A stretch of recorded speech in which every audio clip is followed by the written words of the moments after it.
We are just checking, Namaste. Namaste, namaste.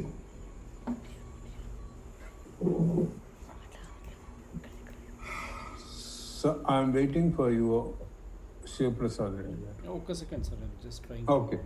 We are just looking into final fine-tuning of the technicalities. And once I receive the green signal from the technical team, and we will move ahead and start the program. And once again, I thank all the participants who joined for sparing your valuable time and join to discuss a key issue, that is a democracy still not understood by larger sections of the global communities. Still, so we are looking on that. And good morning.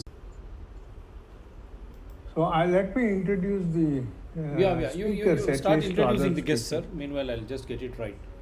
Yeah. Yes. Welcome to all the participants, and it's my pleasure to welcome all you people. And we have Miss Maryam Judar, Executive Director from Citizens Advocacy Center, Illinois. Yeah, you're on live. ESC. You're on live, sir. You're on live. Thank you so much. Live to the world. Okay. Thank you. We are starting the program. Welcome to all the participants for this Democracy and Governance International webinar. And I thank all my speakers who could make available themselves for this program. And let me have the honor of introducing the speakers to one another. Ms. Maryam Judar, the Executive Director, Citizen Advocacy Center from Illinois, ESC. She could make herself available at the 11th hour and accepted. And she will be delivering the keynote address. Welcome, Ms. Maryam Judar. And we have Ms. Afrizi Yao from Ivory Coast. She is the former Minister for Women Welfare and Children Protection, Chair UNESCO. Ms. Afrizi, are you there? Miss Afrizi? Yes, it's okay. Yes, Yeah, thank you. I'm just introducing the speakers, okay? And we have Miss Lucy, a member of County Kakamega, Kenya. Miss Lucy, are you there? Miss Lucy? Miss Lucy? Okay, we'll catch up. And we have Professor Purushottam Reddy here from India. Mr. Professor Purushottam Reddy, please, sir, say hello to other. Hello. And we have Mr. Philbert Seka. I had the opportunity of working with him in Ivory Coast back in India, and then even after 7 years, we are keeping our partnership. Mr. Philbert Seka. Are you there? Philbert Seka. Good evening, everyone. Yeah, thank you. And we have... Namaste. Namaste. And I'm just introducing the speakers, and we have Dr. Babli Ananta Sudhaka from Texas University, and a communications expert. And welcome, Dr. Sudhakar. Thank you. And we have Mr.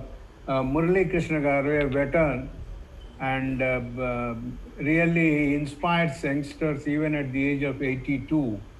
He shifted from India to US, a great community volunteer, author, and an engineer. Mr. Murali Krishna Garu. Murali Krishna Garu, are you there? Murali Krishna Garu. Okay. Namaskar. Namaste, Murali Krishna. I'm just introducing all the speakers to one another. Thank you so much. And now it's my pleasure to give an introductory note on the today's topic. You see, though every year people talk of democracy and India being the largest democracy and next to USA. But thing is, 90% of the citizens, they think exercising the vote once in 5 years or 4 years is the democracy.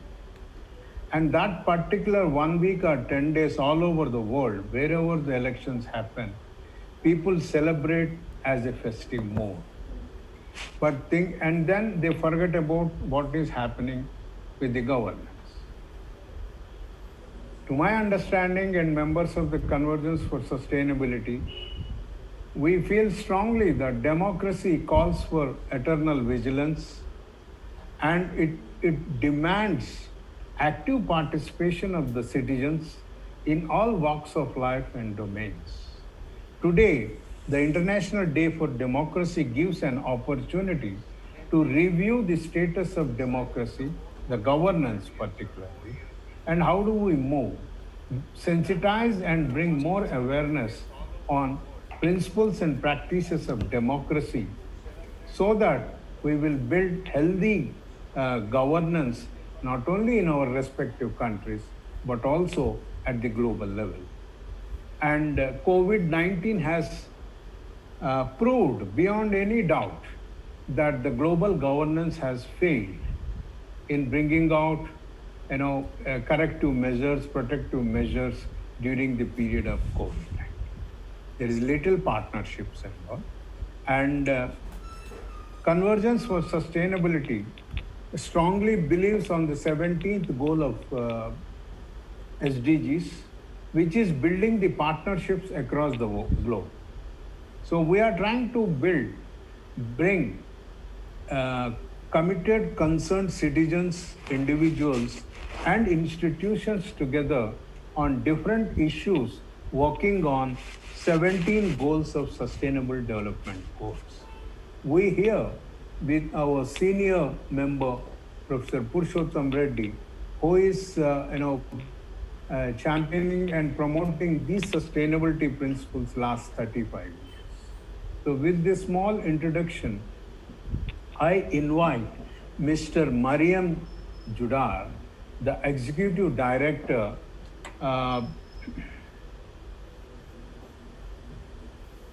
Your audio, please. Audio. Citizen Advocacy Center, Illinois, USA. Her professional background is she's a lawyer and promotes community sensitization programs all over. And as an executive director and community lawyer at the Citizen Advocacy Center in Elham, Illinois, Maryam Judar practices in the arenas of sunshine laws supporting public participation, including the First Amendment ballot access, campaign finance, redistricting, and civic education. These are most key vital issues in the area of democracy. And she has a long and rich experience in empowering the communities on civic education and bringing out the legal literacy among the citizens. I invite Ms. Maryam Judar and to deliver the keynote address at this stage. Now the floor is yours, Madam. Ms. Maryam Judar. Thank you. Thank you so much. I'm so happy to be here. Thank you for inviting me. I'm very pleased to be among professionals from all around the world who care about democracy. Instead of calling this International Day of Democracy, which of course it is, I wish we could call it the International Era of Democracy, and that we could have more countries represented on this call. So I have been working at Citizen Advocacy Center for over a decade, helping people participate in government policy decision making. And our mission at Citizen Advocacy Center is to build democracy. So I want to tell you a little bit about me and about Citizen Advocacy Center before I jump into telling you about the kind of work that we do to build democracy in our corner of the world and in the state of Illinois. So my background is that I am a citizen of the United States and I do vote. I was not born in the US. I'm actually born in Iran. So I'm naturalized here. And, I'm very aware of the challenges that the immigrant community faces here in the United States when it comes to electoral participation. So I'm very sensitive to that matter. I have a background actually in healthcare, and I came to law through my interest in policy matters. And because healthcare, I believe, is a human right, it was natural for me to expand my interests to human rights in general and civil rights. And so that's how I found myself at the Citizen Advocacy Center doing community lawyering. So let me tell you about CAC and our community lawyering model. We were founded in 1994, so it's been over a quarter of a century that we've been in operation here. And the model that we use is community lawyering. And it's more than traditional lawyering. It adds lots of different other tools in the advocacy basket to advocate for our mission, which is to build democracy. And the way that we do that is by strengthening the resources and the tools and the institutions for public participation. And therein lies the crux, right? You can call anything you want a democracy, but a democracy is only as strong as the people who care about the democracy, who speak out for the democracy, who support its tools and its resources and its institutions. So we work with people in the community to support these important resources through public policy advocacy, civic education, monitoring government, coalition building, working in partnership with other individuals and community groups. We work with formal groups. We work with informal groups, groups that just organically arose because of their interest in a certain manner.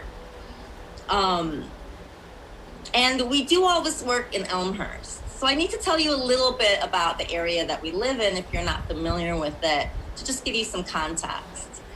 So we are in Illinois. We're just 16 miles west of Chicago. So very close to Chicago. I'm sure all of you know about Chicago. And Elmhurst is pretty close to Chicago. So, the problems that Chicago sees are not divorced from the problems that the western suburbs sees. Certainly Elmhurst is not as dense, it's not as populated as Chicago, but just as it is in public health, democracy and social justice issues and the problems thereof, they don't stop at borders, right? They transcend borders. So the work that we do here isn't only helpful to people in Elmhurst. We help people all over Illinois, mostly concentrated though in the northeastern part of Illinois and in the suburbs around Chicago. And Elmhurst is one of hundreds, thousands of suburbs around Chicago. All of these suburbs have their own form of their own public body, their own government body. So we're not only dealing with the city of Elmhurst, we're dealing with hundreds of other cities and village governments. Illinois is known for having the most number of public bodies than any other state in the nation, nearing 7,000 units of local government. So to give you a little bit of context with that, Pennsylvania is the second state in the country with the most units of government, and they're not half as many, maybe 3,000 or a little over 3,000 units of government. And that sounds a little bit crazy, right? But let me tell you, we have townships, we have counties, we have school districts, we have forest preserves, we have park districts, we have sanitation districts, we have mosquito abatement districts. I mean, the list goes on and on. We have so many types of public bodies, so many elected bodies. So there's a lot of room for people to participate in doing their electoral participation beyond voting. So, CAC is not your typical voting, get out the vote organization. We don't typically do those kinds of activities because we're so focused on everything else in between voting. In between election day, there's a lot to do to monitor government, to ensure that your government is accountable to the people, and to just maintain government transparency, openness, and its accessibility to the people. So that gives you some background about where we are and just the sheer number of problems that we face in terms of elected officials who are not monitored very closely, because there's just too many of them. So we work with the community who contacts us with all kinds of problems. But the main issues that we help them with encompass what I call like a four-legged stool of public participation. And number one would be the First Amendment. And so you might be familiar with the US Constitution's First Amendment. We have 5 clauses, and at the Citizen Advocacy Center, we actually interact with people utilizing all 5 of those clauses. And those would be freedom of speech, of the press, freedom to petition the government, freedom to assemble, and freedom of religion, including freedom to be free from government-imposed religion. The second leg of that stool would be, the second and third leg would be our sunshine laws, and those would be the Freedom of Information Act, which is our Public Record Requests Act, and the third leg is the Open Meetings Act, which ensures that all public business that is conducted in the state of Illinois is conducted in the open, so that people have access to the decision-making that's being made by the elected officials that they voted into office. Or perhaps they didn't vote into office, but those elected officials represent them nevertheless. And that fourth leg of the stool is the election code. And in Illinois, the election code grants people, of course, the power to vote in elections, but it also provides for procedures to be a candidate on the ballot and for procedures to place questions for referenda on the ballot. And that includes questions for binding referenda. So the people actually have the power of direct democracy in Illinois. It's not as strong as it is in a state like California, where people can basically put almost anything under the sun as a question on the ballot for referendum. But we do have our opportunities written in law in the U.S., in Illinois. And so as lawyers at the Citizen Advocacy Center, we do help individuals with, collecting signatures for those petitions, how to format those petitions, and myriad issues that go along with that. So those are the 4 main laws that we are assisting people in their electoral participation. But when they're coming to us, they have bigger fish to fry. They're concerned about all kinds of issues that they've identified in their neighborhoods. It might be that they're concerned about sidewalks or bringing water in from a nearby lake and, no longer having wells, or they might be concerned about putting a stop sign in a busy intersection. They might be concerned about the mingling of local government and religion, and they're concerned about, separation of church and state. They might be concerned about the fact that they want to raise chickens in their municipality, but there's laws against that, and they don't understand why. They think that they should be able to raise chickens in their municipality. And perhaps we can help them identified legislation for local ordinances that support these activities, but that also respect other people's rights in the community and perhaps put some boundaries around it. So so I say that people come to us with issues from A to Z, animal law to zoning. And zoning is particularly significant because a lot of the issues that people approach Citizen Advocacy Center with involve land use issues.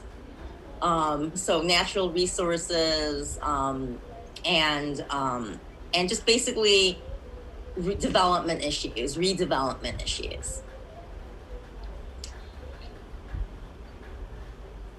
We face a lot of challenges in Illinois. So these people, we call them, engaged citizenry.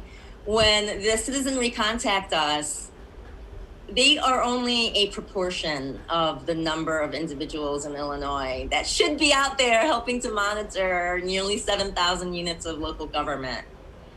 And I'll tell you the scope of the problem.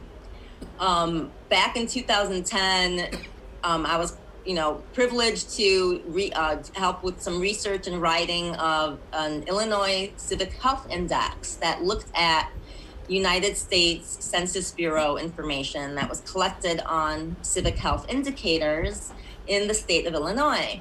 And those indicators included measures of volunteering, whether volunteering for religious institutions or civic institutions, measures of voting participation, measures of how frequently people talk to their family members and their neighbors about the news, how frequently they listened or read the news, measures about how frequently they donated to political causes, how frequently they may attend public meetings or actually speak at meetings or maybe take a leadership role in a committee. So these civic health indicators, after we churned the numbers and we worked with Tufts University's Circle, and that's an outfit that does civic education and some statistical experts over there, we learned that in Illinois, based on those statistics gathered in that year, the level of participation outside of voting, so the number of people actually participating locally in local government decision-making is less than 10%. So fewer than 1 in 10 people are actively engaged in the local level. And that is a problem in a state like Illinois, where we do have nearly 7,000 units of government. The good news is that an organization like CAC exists to support people's engagement, because there's so many opportunities for government to shut people down, literally to tell them to shut up and sit down. We stand up for people's rights to speak before their elected officials. So one of the things that we enjoy in Illinois that CAC fought for, or did the research for, and was able to parlay that research into the General Assembly adopting that research to amend our Open Meetings Act to bring in something kind of unique in the United States. I think we were the 10th or the 11th state to adopt a provision that provides the right to speak to individuals in the community before all meetings of public bodies, which basically means they have the opportunity to speak for all of their elected officials. And many people are a little bit skeptical of this right to speak measure because, the First Amendment aside, public bodies are allowed to promulgate rules and regulations that provide some kind of structure to people's commentary so that they don't speak for hours at end and disrupt the business flow of a meeting that needs to be finished before dinner time or what have you.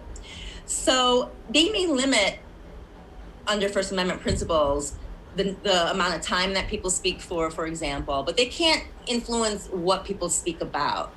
So these public comment periods are usually maybe no longer than half an hour, and each individual only has 3 minutes to speak. But it's very significant because it's an opportunity for all the elected officials to be at the dais. Whether they're listening or not, they're there. And they have, it's a captive audience, and it's on the record. So individuals have that opportunity to be heard on the record before they're elected officials. Otherwise, they may never be heard at all because elected officials may not even respond to emails if they're, not acting in good faith and doing a good job in their role as an elected official. They may not answer emails. They may avoid any kind of criticism that they hear about the public policies that they support or their vision for the community. And so that is very frustrating in a democracy, because if you don't have that kind of exchange, robust discussion, exchange of ideas, if you don't allow yourself to hear people who have ideas different than you, then it's not a true democracy. So this right to speak. You have 5 minutes to go. 5 minutes? Okay. And this right to speak provision is very important, and we are constantly hearing from people about Open Meetings Act violations. And I want to say that that's probably the strongest avenue that people have to learn about the business of their local government, because they can attend meetings of their local government and they have that opportunity to speak out.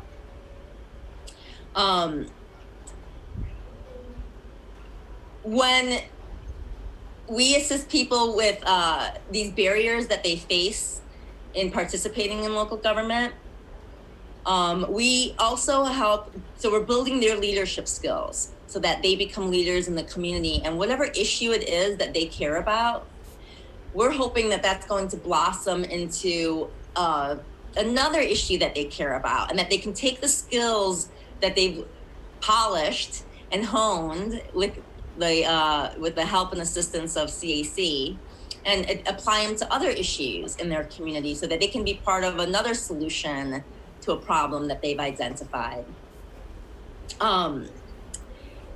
This also involves strategizing around policy campaigns. So we help individuals with partnerships for identifying individuals and groups that they can work with in coalition so that there's more voices at the table to inform policymakers about appropriate solutions to problems.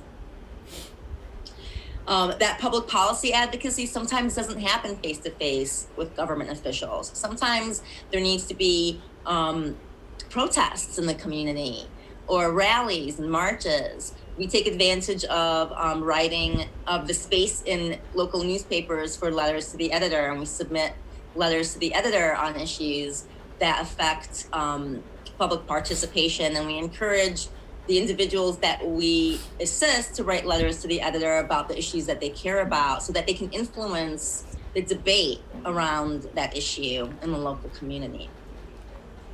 So I know I'm nearing the end of my time, and I've been talking about a lot of different tools and institutions and activities to help prop up democracy. I've mentioned that we have so many public bodies and we have so many problems that we face in Illinois, but I do want to emphasize that democracy is as strong as the individuals and the tools and the institutions that help to prop it up. And we're fortunate in that we do have a strong First Amendment in the United States. In Illinois, we have a very strong Freedom of Information Act that we ushered in with amendments to strengthen it with enforcement not a decade ago. And we have a strong Open Meetings Act. Our election code is a work in progress. We assist people with ballot access issues, and that's a whole other webinar. If you have questions about that, always feel free to contact us about the extent to which ballot access is problematic in the state of Illinois compared to the other 49 states in the United States. I'm privileged every day to work with people who are so passionate about the issues in their backyard, and no matter what walk of life they come from, CAC assists them. We're nonpartisan. We don't support any candidates for public office because we are a nonprofit. We help people from the entire political spectrum, from the left to the right, everything in between, independent, Green Party, Libertarian Party. We assist everyone because everyone cares about government accountability, government transparency, and government openness. And I believe that those principles are very important on the International Day of Democracy. And I'm looking forward to hearing from others about how your countries might handle these values. Thank you. Thank you so much, Maryam. It's glad that you could make it at the 11th hour and join and deliver the keynote address. Yes, it's really fascinating to learn that, how CAC and the members are working in bridging the gap between the government and the people, building a healthy governance system. And it's a long way to go, and you have few more questions.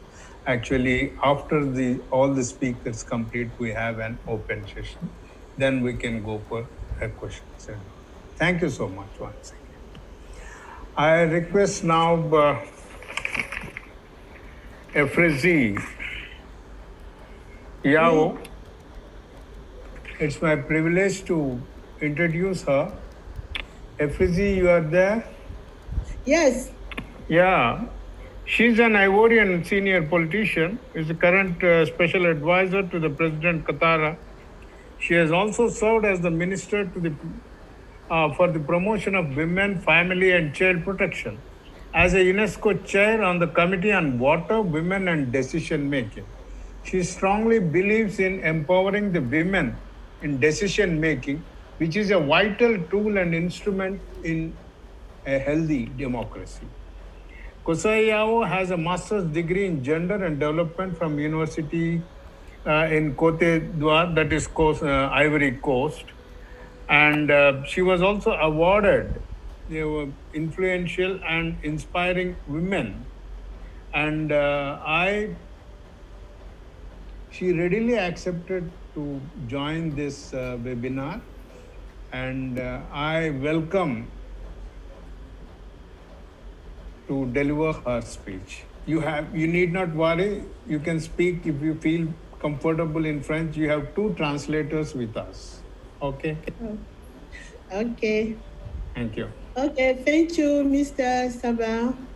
I'm very happy to be there of this conference about the International Democracy Day. And I want to speak in French because it's so easy for me. To speak about the role of women in decision-making, démocratie période. Alors, donc, je souhaite parler en français, comme je l'ai dit, pour mieux aborder mon thème.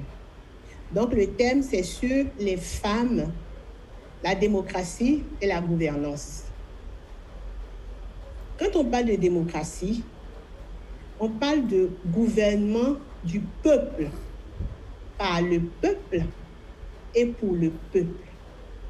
La démocratie fait appel aux questions très intéressantes de transparence, de liberté d'expression. Est-ce que aujourd'hui, dans le monde, les femmes et les hommes participent aux questions de démocratie, puisque le peuple est fait de femmes et d'hommes, de filles et de garçons? C'est la question qu'on va se poser. Quand on parle de gouvernance, c'est un système qu'on met en place pour répondre aux besoins des populations. Les besoins pratiques, les besoins stratégiques, les besoins en eau, les besoins en éducation. Dans cette gouvernance, on se pose la question de savoir où sont les femmes. Est-ce que les femmes sont représentées au même niveau que les hommes pour conduire ensemble le développement?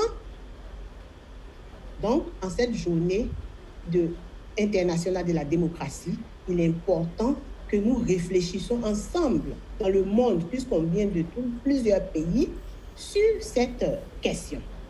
Donc, dans un premier temps, je vais vous donner quelques statistiques au niveau des pays pour que vous voyez vous-même si les femmes sont vraiment représentées dans tous ces systèmes de gouvernance et démocratique.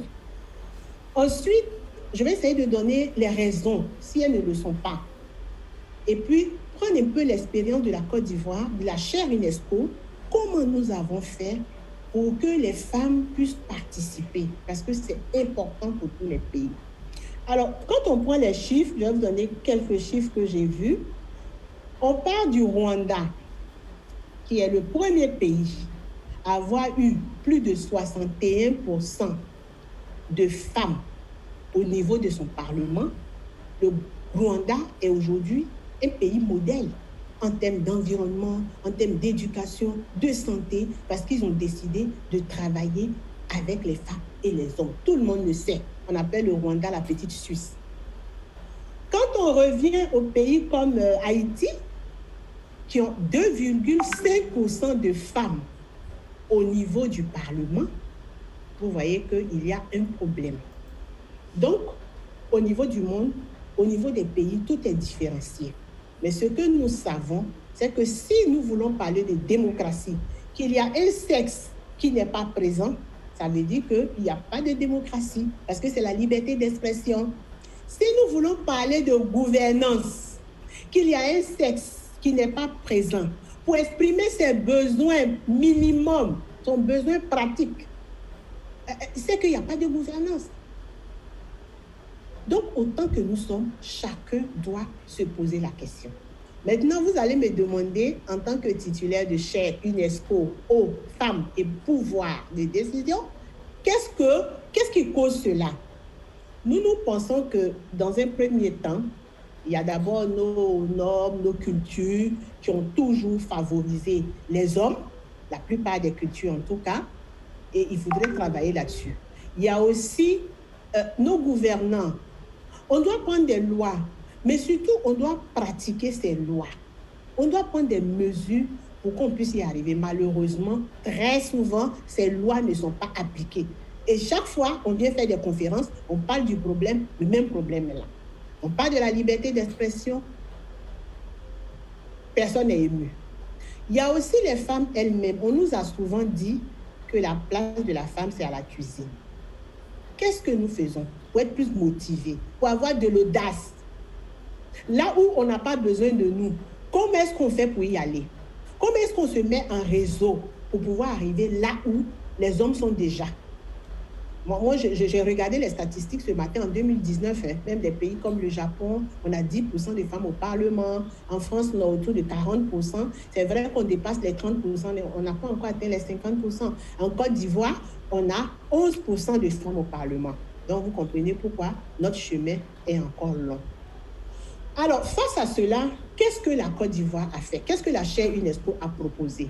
Moi, je vais vous parler de deux expériences qui ont vraiment marché en Côte d'Ivoire, qui ont été répétées, reprises soit par l'UNESCO pour le premier projet, soit par le PNUD pour que tous les pays puissent s'en inspirer. Je prends le premier projet. Le premier projet, c'était le projet d'implication des femmes et des hommes dans la gestion de l'eau. Eau, ressource importante, source de vie, pour qu'il y ait une pérennisation de cette ressource dans les localités dans lesquelles nous avons travaillé. Vous voyez, on est parti du fait qu'il n'y a pas d'eau dans nos régions. Chaque année, l'État met des pompes, mais on se rend compte que les populations locales n'ont pas d'eau. Et nous leur avons simplement dit, si vous voulez avoir de l'eau, il faut impliquer les femmes et les hommes. Vous allez voir que tout le monde va avoir de l'eau, accès à l'eau.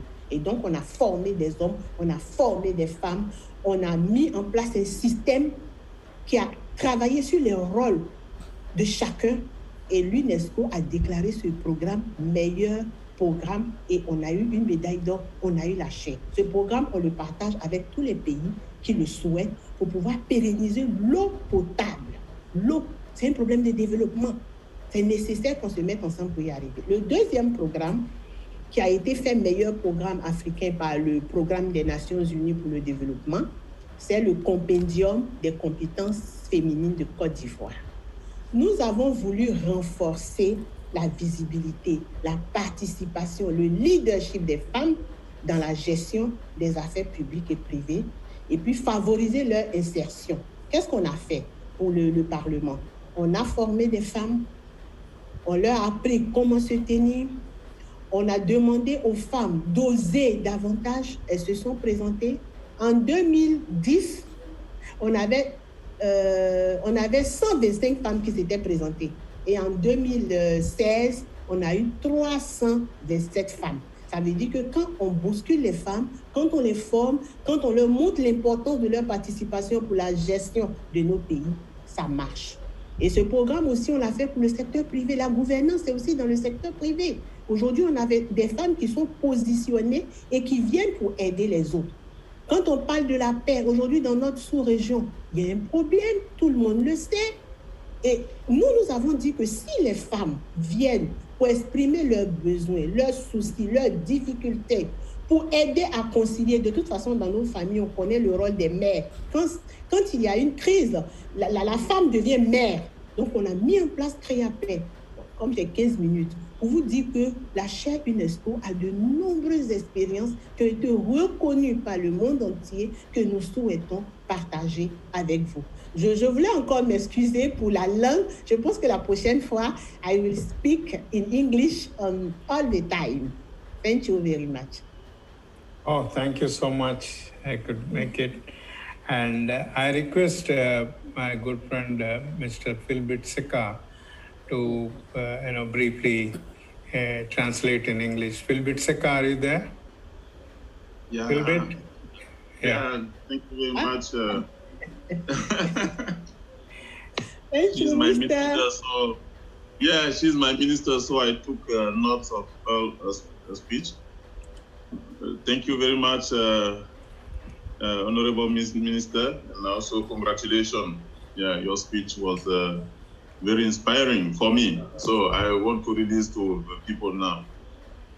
She talked essentially about the role of women in democracy and good governance. And she says that democracy is the power for people to people and also people. That's the definition we all know. And she says that we need to include women in all the system of a democracy and also the good governance. She gave a definition of the governance that need to get also the women voices in how to lead the nations, how to also intervene in all sectors, education, family affairs, economy, because the women are the mothers of the society. And she said that all of us, we need to reflect on it. And she talked about the statistics. But before that, she said that if we talk about democracy and we don't consider the genders, needs that is not democracy, because democracy needs to get all people involved, men and women, even children and even young people. Yeah. And also, it's the same for the governments as well. And she took two statistics. In Rwanda, the case of Rwanda after the war, the genocide, Rwanda focused on how to train the women, how to bring them in power, and also on the decision making. So you have 78% of women in Rwanda who are playing key role in decision making. It's completely transformed the nation, and actually Rwanda is one of Africa appeal, and everybody want to see what's happening there, how they can copy the model. She took the case of Haiti. In Haiti, we have 2% of women who are in decision making. So you can see also the level of the nation. She did not comment too much. So she said that in democracy, we need to consider the voice of everyone. Because democracy is freedom. so anyone need to be understood, and women have to take more commitments. She recognized that sometimes women, they just step back and leave the floor to the men to lead, but it's a big mistake. Women have to take more commitment and to see how they can change the society. And yeah, that's one, because in Africa, sometimes we say that the women, they have to stay, their role, their position is in the kitchen. But it's not true, even if they can make the food eat, but they have to be on the decision making. And she took two model case, good practices in the UNESCO chair that she's leading now. The first one was to address water issues in a rural area. In Africa, we have some difficulties in the rural area, how they can get potable waters. Sometimes the government invests there, but unfortunately, it doesn't last. So with the initiative of a woman, they address the issue of waters in so many communities, and they got awarded by UNESCO and UNDP. Yeah. The second one is the competence of competencies of women. They make a list, a kind of, how can I call it? A kind of compendium. So they register all women in all sectors. And then when there is a kind of a decision, they know who to meet, who to address, who to contact.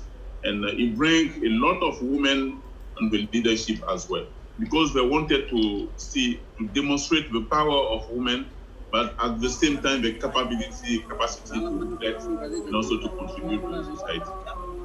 So that is the summarize of the speech. I don't know if I give it really. It's okay. It's a good addiction. Thank you. Thank you, Philbert. And yes, I totally agree. And I was inspired by the long, women's story in Ivory Coast, women marching towards the jail to, release their husbands during the colonial period and all.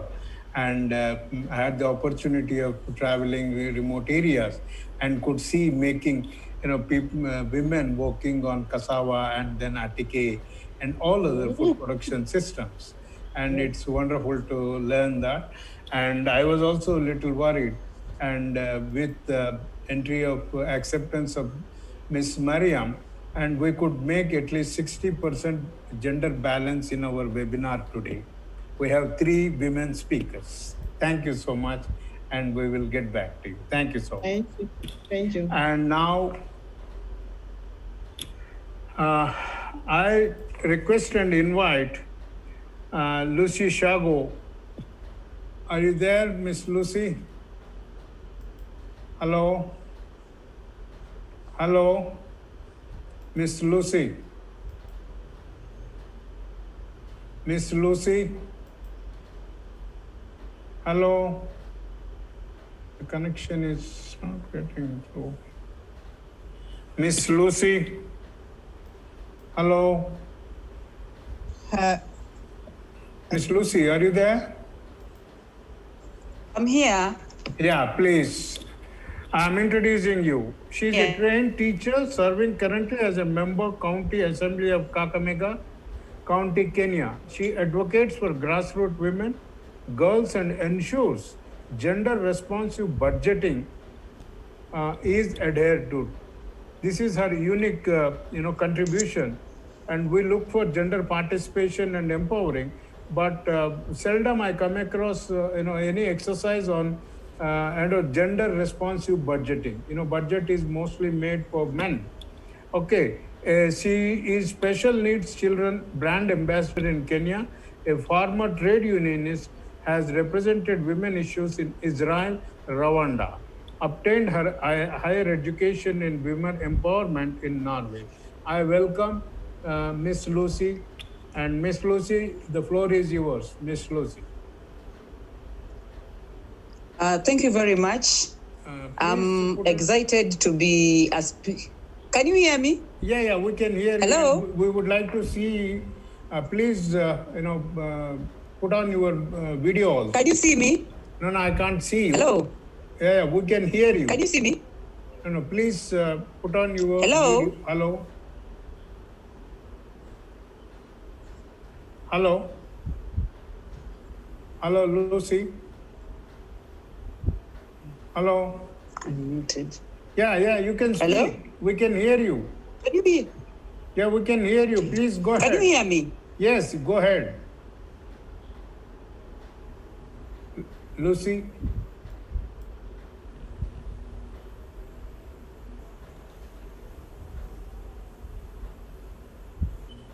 Hello, Lucy?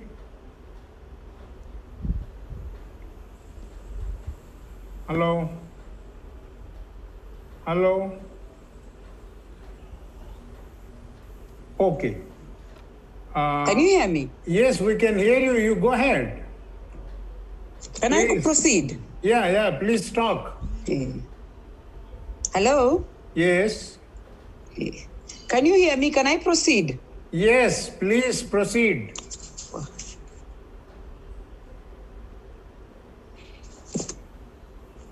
Hello? Yes, please proceed. Thank you very much.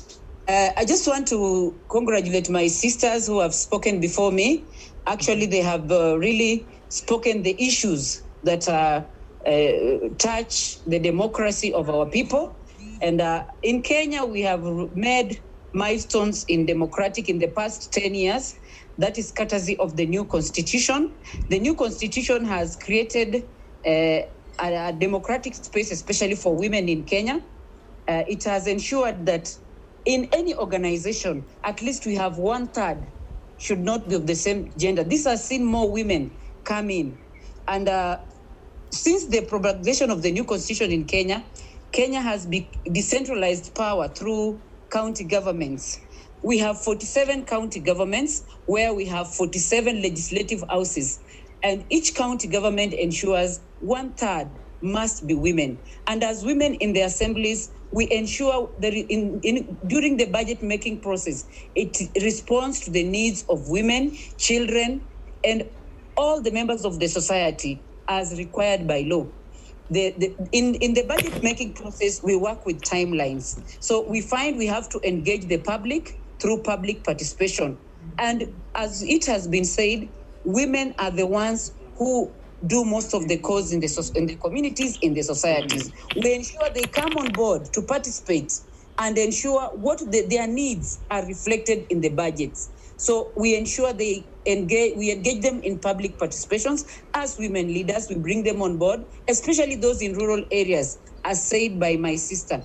So in county assemblies, we engage the county governments. We ensure money allocated to all parts of the budget where women are involved.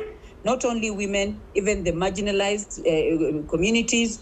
We ensure the people living with disabilities are also on board and participate in decision making in the governments in Kenya.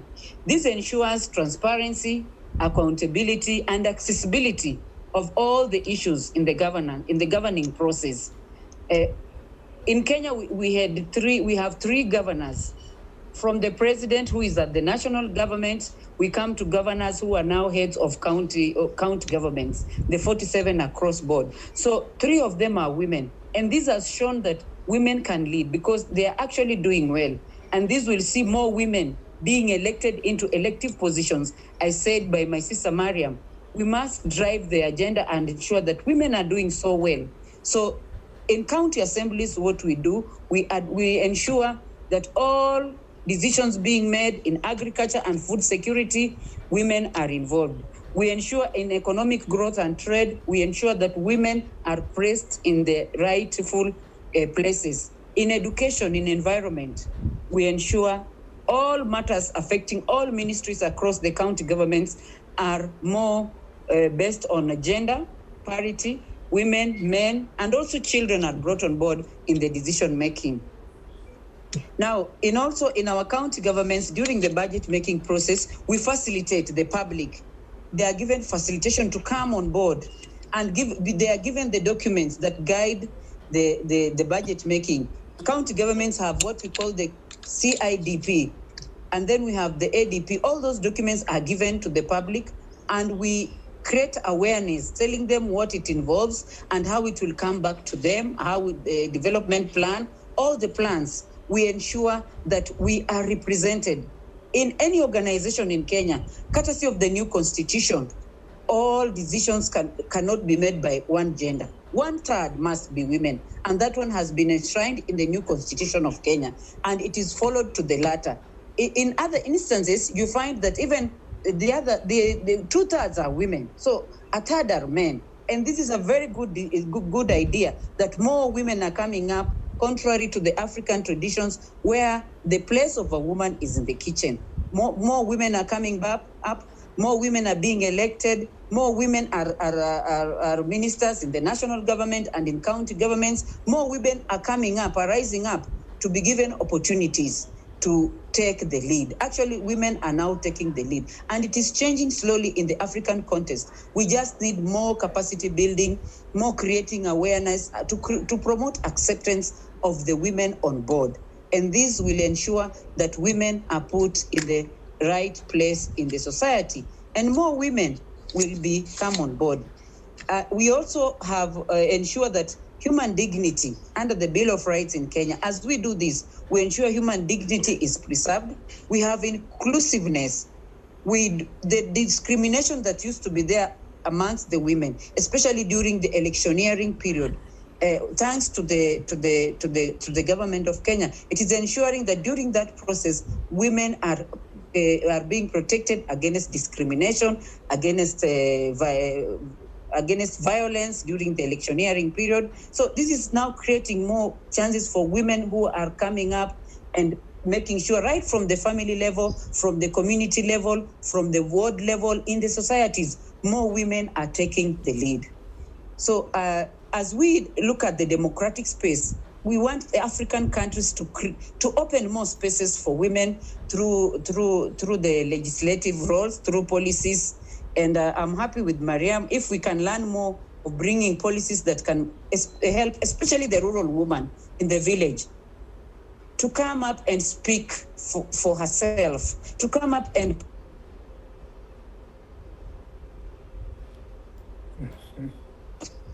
more of women. We ensure in my county assembly, we have an elected woman who is on a wheelchair. This shows that the members of the public are gaining confidence in people living with disabilities, women and girls living with disabilities, exploiting their potential to give them opportunities to lead them. This one has been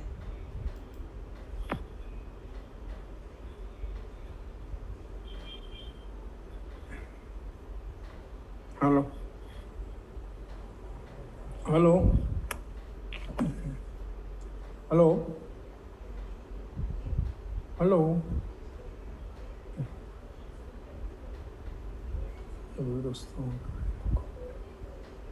Hello. Women are coming up, more women are getting the chance, more women are gaining confidence to come up and get elective positions through the ballot. In Kenya, elections are held after every 5 years, and through other elected women and what they do, and some of the policies they make, some of the legacy they leave, they make people want to elect more and more women. So as we celebrate the International Democratic Day, we must open a lot of democratic space for women, especially in Africa, to gain the confidence, to have self-esteem, to participate in the decision-making, to participate in the elections, capacity building, so that because Kenya has created a safe and productive environment of the women within the constitution, and this will ensure that get positions in the society, right place in the society. and more women Can you hear me? Will be summoned. Yes.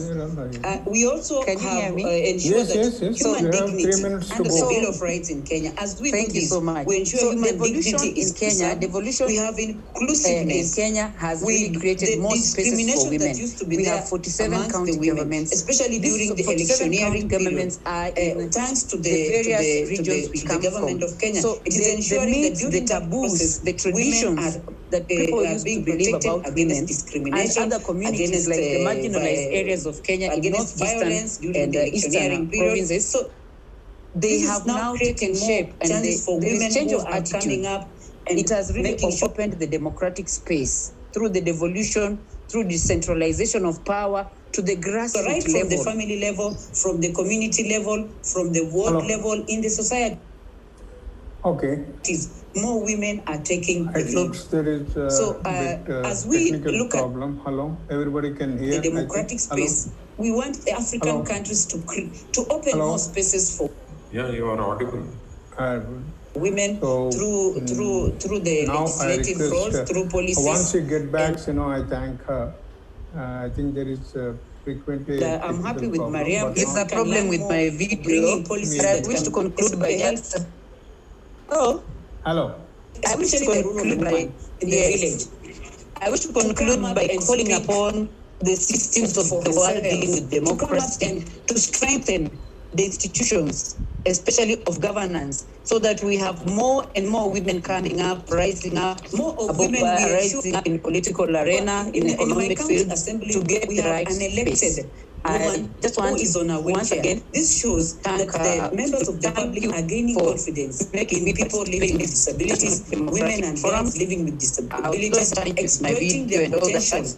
to I give hope them my message opportunities is to home, lead them. This one that has been as women in county assembly, we are trying our best to ensure that our budgets correlate with the rural woman in the village, in the issues of water, in the issues of roads, and improving the lives of the people.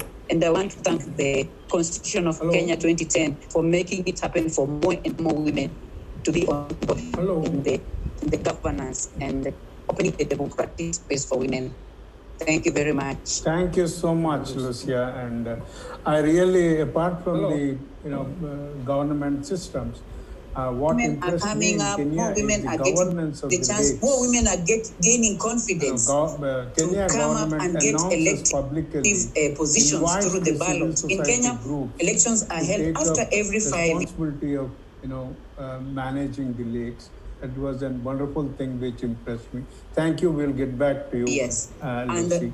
Now Through I other elected women invite, and what they do, Professor and some of the policies they who make, is my, some of the legacy they leave, they we make people work want together, to but, elect I more feel he and is more better women. and So motivated for as me we celebrate the International in the field Democratic of, Day, we public must service. open a lot of And democratic Professor space Purushottam for women, Reddy, especially an in Africa, active to environmentalist gain last the 35 confidence, to years. have And self-esteem, to participate in the decision making, to participate in the capacity building, And, so that because Kenya has created a several safe and environment productive sector environment of the and women within the most constitution. important These thing were which women impresses that upon women many positions people in the is society, he looks place into the in the principles society, and practices and more of women democracy will be in environmental issues. we also whether it have be movement ensure or that management. human You have 3 dignity minutes to and the go. Bill You of Rights in followed Kenya. all As the we do this, we ensure principles human of dignity Gandhian in Kenya. approaches, We the have non-violent inclusiveness. Kenya has We really created the more spaces for discrimination women. that used to be We there have 47 county governments, especially when there during was the a electioneering protest period, by farmers. thanks More to than a the lakh of regions farmers we came the out government on of the Kenya. street. It is And they were ensuring there the for taboos, the 8 traditions hours on the that street. people are being protected against discrimination, and other communities like the marginalized areas of Kenya, against violence during the electioneering I period. welcome So Professor Purushottam. they have now taken shape and chances for there women is change of are coming attitude. up,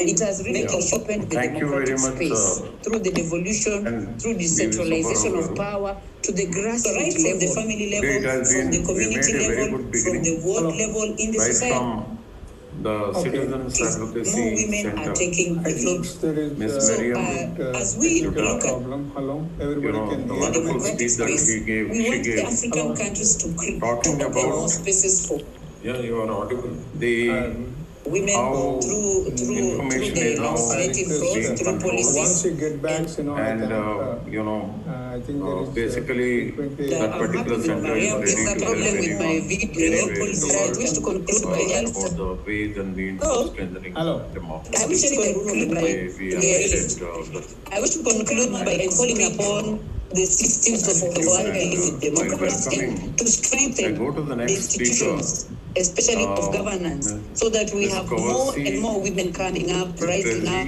more of from women rising up in Ivory political Coast, arena, in the economic field, and to get the rights and excellent elected. speech on I governance. just want to once again, this shows Translated by that the members of the public are gaining confidence, making people living with disabilities, women and trans living with disabilities. Our leaders targets my video and possessions to give them the opportunities to live the business as women in county assembly. We are trying our best to ensure that our budgets correlate with the rural woman in the village, in the issues of water, in the issues of roads, and improving the lives of the people. And I want to thank the Constitution of Kenya 2010 for making it happen for more and more But a women teacher can to also be teach in the society and the governance and the Ms. democratic Lucy space. was speaking about public participation and particularly women empowerment. All the three Women. speakers spoke Thank you about, very much. Thank you so empowerment much, of the Lucia, women. and, It's very much I- needed. Now, I would like to speak on the contemporary times, the world we live in, and the global challenges, and how we can all come together, particularly in the context of COVID. Really, apart from the As friends, government systems, the very fact that we are all connected because of this technology. We are all meeting, we have very eminent professors from the United States, and we have eminent public personalities. Coming up, Kenya more is women the are getting government the chance, country. more women are USA, gaining confidence. And of course, from India, a lot of concerned citizens who have been working on the many aspects of democracy. We Kenya are all Come up gathered and here get to elected public understand positions through the promote ballot. global citizenship partnerships. Just a few points in this regard. Thanks to the dynamic role played by United Nations organization, particularly after 1972, Kenya the first elections are held after every 5 years. UN organized for the protection of the planet Earth, that was in Stockholm, 1972. And after that, the UN came up with a global report. And that report is on It was a environmental wonderful thing development. which impressed me. Thank you. This We'll report get was back to you. submitted in 1987. And this report, which is very popularly known as the World Commission Report, Yes. And And it now has been I- published other in a elected form. women and what they It do. is entitled Our Common Future. Now, who is this our? Our means all the people who are living on And the some of planet the, Earth. the policies they And, make, this some of report, the It legacy talks they leave, about not they only make the people global want to environmental elect challenges, more. but also it talks about the as ways and means of addressing those issues. celebrate the international Our friends democratic from day. Africa, We must from open a Europe, lot of from every democratic space. continent in the world, we are all human beings. We have certain common problems, and these common For women, problems, especially in particularly from Africa, active the environmentalist point gain of the view of the confidence planet to Earth, have faith. are the depletion of the ozone layer, global warming leading to climate change, and then deforestation, Self-esteem to then participate in loss the of decision making. biodiversity. We are polluting the air and the water and the oceans and everything. And ultimately, we the people who are right now living on the planet Earth, we are making it extremely difficult for life to continue to sustain itself. Having said this, I appreciate the role of the UN. They were not just trying to bring the world together, sensitizing them, motivating them, enabling them to, The positions in the society, place in the that society. is why they organized exactly 20 years later, in 1992, the And biggest we conference will be for the planet Earth. We That also was can the hear me. Rio conference. It was organized in Brazil. The whole world came there and human dignity and the spirit of rights in Kenya. Thank you so all of them, much. they agreed and they adopted the report, because that report is very important, because it is in that report that sustainable development goals must be defined. And what is sustainable development?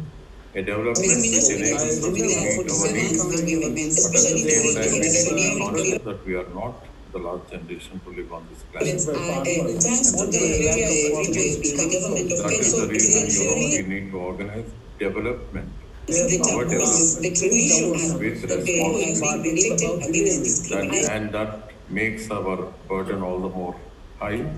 Yes, we the marginalized areas of Kenya, particularly the civil the society, we need to come together, and that is where I appreciate my friend P.V. Subbarao. They have now taken He shape. has always been Change of action. endeavoring to bring the citizens of the world onto one common platform.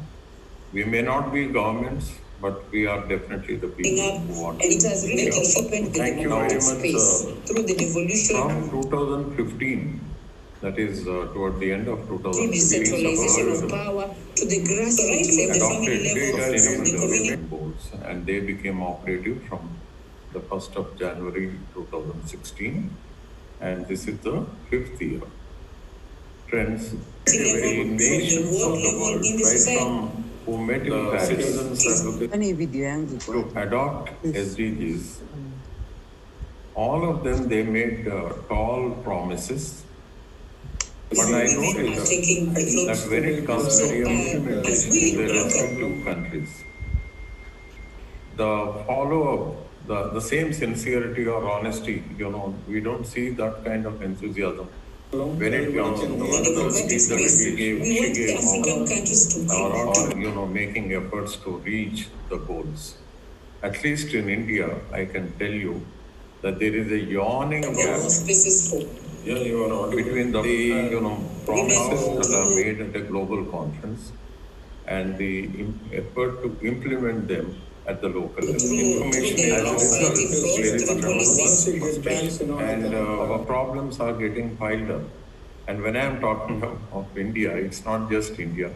In most countries, it's a problem. Basically, but now let me just one example and move a little further.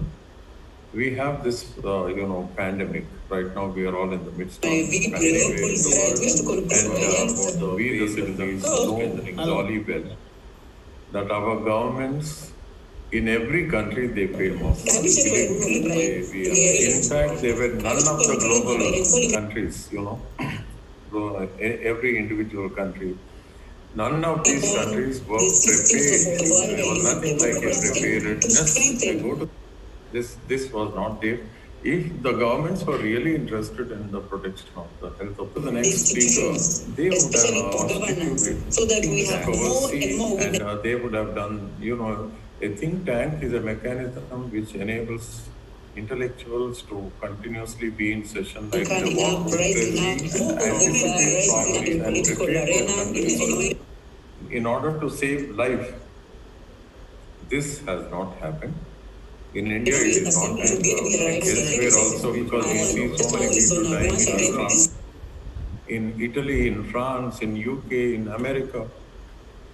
Millions of people were affected, and the same problem is there in India. Whatever be the cause, but what happened to the responsibility of we always want to reach out to the poorest of the poor. In fact, all the governments were caught unawares. And this is because the they are not focusing on fulfilling the essential needs of the poorest of the poor. As a result, in most countries, it is the corporates that have taken over. They are influencing policies, and that is where I just wish to make a few points. Sustainable Development Goal number 3 talks about health. And here, when we are talking about health, it is the duty of the government of that particular country to be concerned in order to enhance the quality and society. Focus should be on preventing disease. In medical colleges, there is a subject known as community medicine. Was speaking of in certain other countries, it is known as the social and preventive medicine. There's participation. Now, this subject should be given top particularly women and all the governments of the world should be focusing on it. And here, along with the governments, I have to blame the citizens of women. In every country, we are noticing that citizens are indifferent. They have withdrawn, speak on. This kind of withdrawal from community services, this is not in their interest. In times, the world country, internal vigilance and the global challenges citizens need to pay if they have to remain democratic, if they have to remain educated, we can healthy, all come together, sustainable. Particularly the next important point is goal number 16, sustainable development. The very fact that we are all connected because of this level playing ground, strong institution, we are all meetings. We have, and again, justice. It is not just from what the United States, justice from the courts, but it is slightly more. That is the people, we essentially the poorest of the poor, particularly the marginalized, the displaced, their needs have to be taken care of. Because how long from India, how long should they be waiting in the queue for the redressal of their demands? A lot of concerned citizens. Goal number 17, my friend Subarowji, many talked about it. That is, we the citizens of democracy, we need to come together and we have to continuously be vigilant globally. Not only just because there is a climate crisis, citizenship, but there are so many problems that unless we the just a few points in this regard and draw inspiration from, right from Martin Luther King, United Nations, Mahatma Gandhi, Nelson Mandela, all the people who have inspired the world. Yes, we really come together. They are global personalities. We should draw inspiration and we need to create a consensus which will influence the heads of states and governments to perform. One last thing I wish to comment, and that is all of us after that focusing on the UN came up with a global report. Now, whenever we talk about equity, it is not just gender equity. Gender equity is very relevant because it addresses a subset of the population. They have been deprived for in 1987 for what they call this millenniums, which is very thousands of years they have been confined to the their own popularly known as the world. But this is the time when they need to come out and participate actively. And Subarowji today is taking his entitled gender equity even in this webinar. Now, in addition to gender equity, there is what is known as equity within the future. That is, every public service should be available, means all the people, everything, whether it is law and order, education, health, who are living around the planet, all the public service and available for every section of public challenges. That is the equity about the way of services of addressing justice. Celebrate the International Development of Every continent in the world. That is the basic essence of democracy. We have certain common democracy basically means government, as Abraham Lincoln pointed out, the depletion of the Gettysburg global war, Gettysburg climate change, famous and there he talks about government of the people, loss of biodiversity, by the people, polluting the air, but at the same time, the last part is more important. Ultimately, we should be for the people, not for the corporates, not for the money vested interest. It is not, that is, the lawmakers should keep the poorest of the poor person in mind when they enact. They cannot be enacting, trying to bring the world to satisfy the greed, sensitizing them, motivating them. No. Enabling their essential needs to be and lastly, not only of the president, why they organized exactly, we need to be conscious of the fact the 1992 needs of the coming generations. The planet conference between the nations was organized in and Brazil between generations. The world came there. That is the need of the hour. We have to raise the level of democracy. We have to raise the level of greed, and they adopted the report. And because that report is very important, because it is in the sustainable development. And we can all sustainable continuously be in touch. The development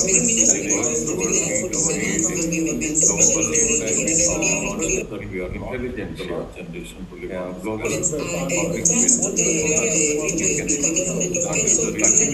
we need to organize, develop. United Nations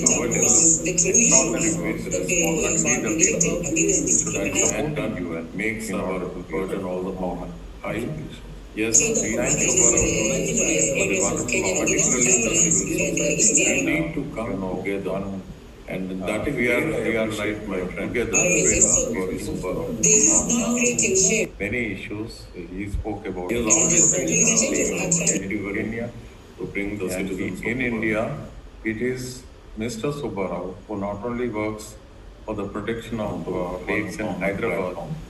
We may not be government and inspiration throughout the country for protection of water bodies. Definitely the people who want. Thank you very much. Thanks, Professor Maryam. Thank you so much and for your inspirational and motivational talk, and we look forward hearing. And as you rightly pointed out, bring like-minded institutions together on a global platform. They became operative from Thank you so the much. 1st of January. And now it's time for me to invite Philbert Seka. And this Philbert is the Seka, I had the opportunity of working with him in Ivory Coast. Particularly in Lamedi. And Philbert Seka is a very extraordinary, inspiring youngster. Adopt He SDGs. started his education All in of the them, technical they made arena and moved on to the management and now working on Tall leadership, promises. building the youth, empowering the youth on the leadership character. And he also had the opportunity to come down to Hyderabad, and procured a certificate from National Institute of Rural Development. The same sincerity or honesty. I welcome we don't Philbert Seka. Please, are you there? Philbert Seka. see that kind of enthusiasm. When it Philbert comes to Seka. the speech that we gave, Philbert. I'm here, sorry. Yeah. Please, please, the floor is yours. the goals. Thank you. Thank you. Yeah. At least in India, Can you see me I now? can tell you Yeah. that there is a yawning about Okay, is it okay? Yeah. Yes. Okay. between the Thank you very much, and Mr. Shuba. Thank you to all the speakers before me. And I would like to speak on the topic youth participation, democracy, to implement them at the local good governance and their role. So, Excellencies, honorable problems are speakers, getting piled up. distinguished guests, it's for me a real pleasure to share just my contribution to also how we come together honoring this special day of democracy adopted by the United Our Nations. governments in every country they fail. When we talk about the democracy, They were none of the global sometimes it's very difficult to see how we can find a good solution. I heard many times in so many countries This was not that each country have its particular democracy. Democracy, Ivorian democracy, Ghana democracy. So, my wife is from Nigeria, and my in-laws sometimes they say that it's democracy, crazy democracy. So sometimes you think that democracy will solve all problem as This has not happened. in India, it is not when we observe the global population in today, France, in UK, in without America, doubt, we can see that young people are and they are very active in all sectors, even political. They engage often in global movement and youth-led organizations. and this is because So we need to make sure that all the young people have access to the rights to participate in democracy. as a result, This means removing barriers, creating equal opportunities. taken over Because their when you influencing see policies, and that is very all nations Africa, it's very difficult. Sustainable Development Goal number 3 talks about health. But when you see all the Here, when we are talking about social movements, political movements, duty all the members, they are young. government of that particular But country. when you come to see how they can in equal order to rights, that is very big. For that reason, they need to be associated on preventing to the disease. decision making. In medical colleges, there is a subject. Another point is that we have to bridge the gap between young people and the old generation, and even also bridging the institutions. Because when you see, particularly in Africa, it's very difficult for young people to access to that the citizens are political areas. And sometimes young people have to do community services. the dirty work. When you have some political unrest in the nations, and you hear that people die, they are not old men, they are young people who can all come together. So you need to really bridge the gap. And why young people are always sustainable. Particularly The front line, next because they need change. members. They need to see the future. And if you realize we all citizens, the future belongs to young people, we need clearly to bridge the different gaps and see how we can give them the opportunity. Another thing we need also is to not just what the United States make education of young people a priority. Actually, you see that the school system is more focused on competition, not really on the way to working together. And in the most of the countries, the leaders want to increase the number of voters.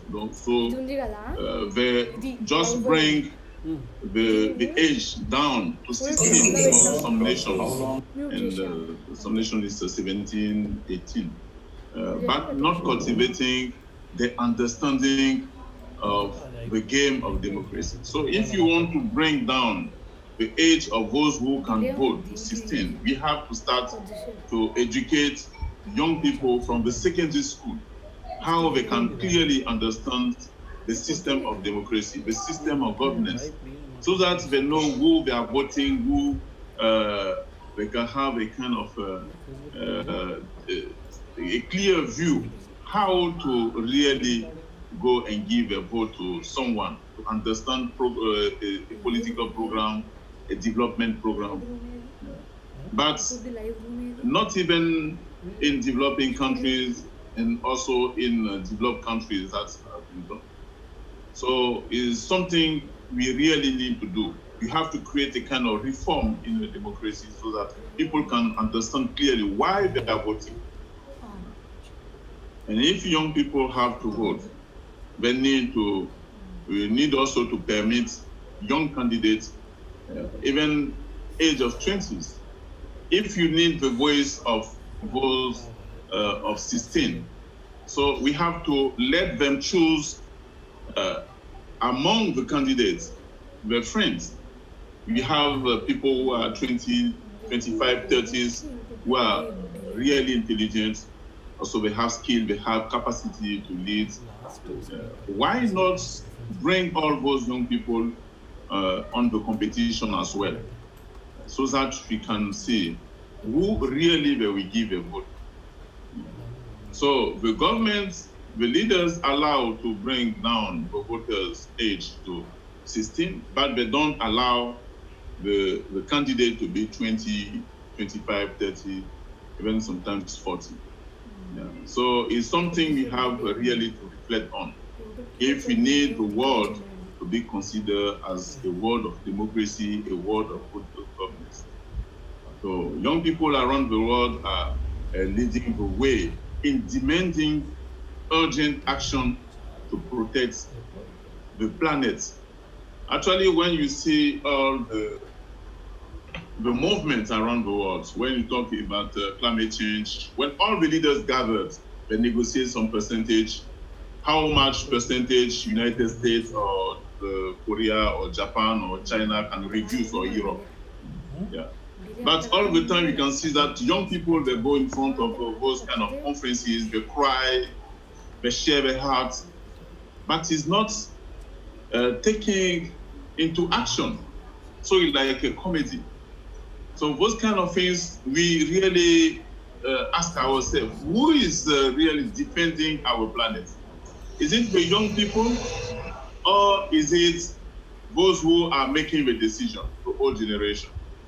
So if you want a better world, you really need to consider those actions, not just as a drama, but as a reality. Yeah, you have 5 minutes. Okay. So at all time, young people are used as electoral cattle in Africa, especially the place where I know more. And the speech is the same from all corners, saying that young people are the future, youths are precious. But this is before election. But after election, yeah, the speech completely changed. And you can feel like the young people are irresponsible, they are immature, they are demanding too much. Yeah. But if you want to be the future, we really have to consider the demand of the request of the young people. Yeah.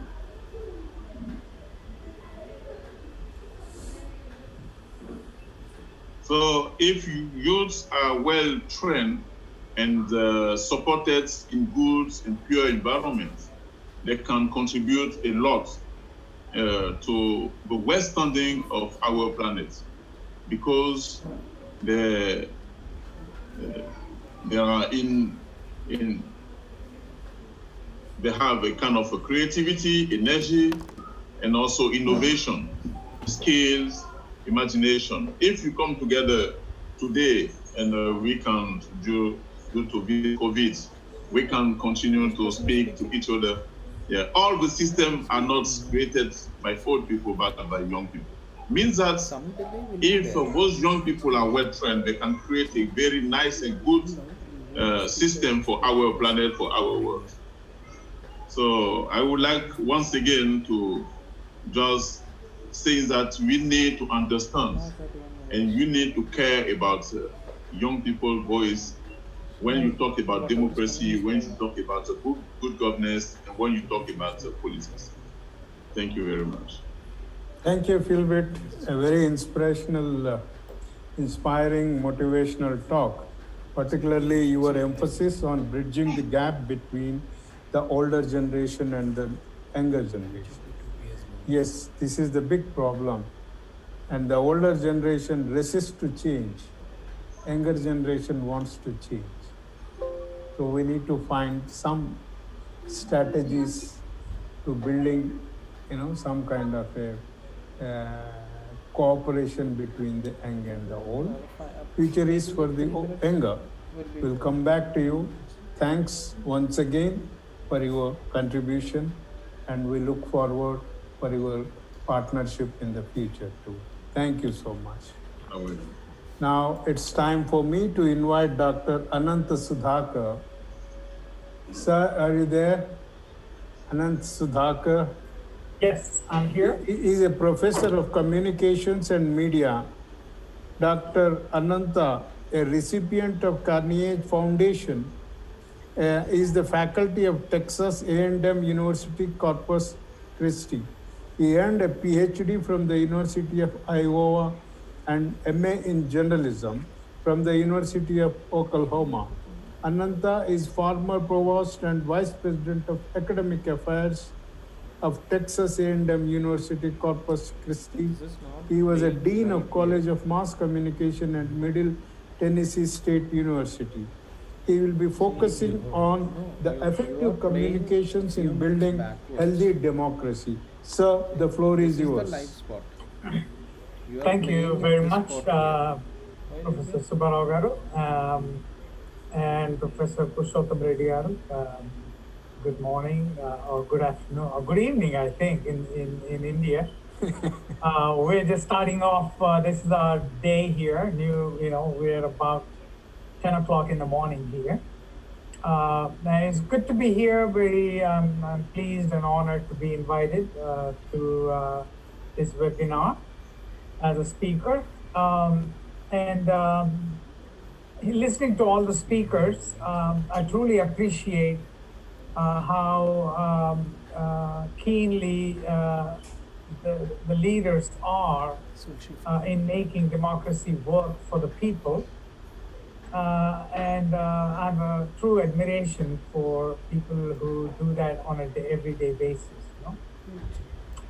My expertise lies in the area of information and communication in a democracy.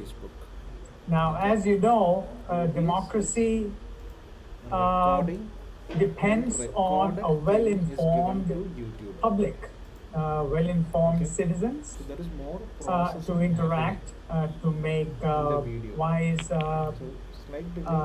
decisions. The government and the policy makers do depend on how well-informed we are. Now, several things are happening which are not exactly bodes well for a democracy in the area of information.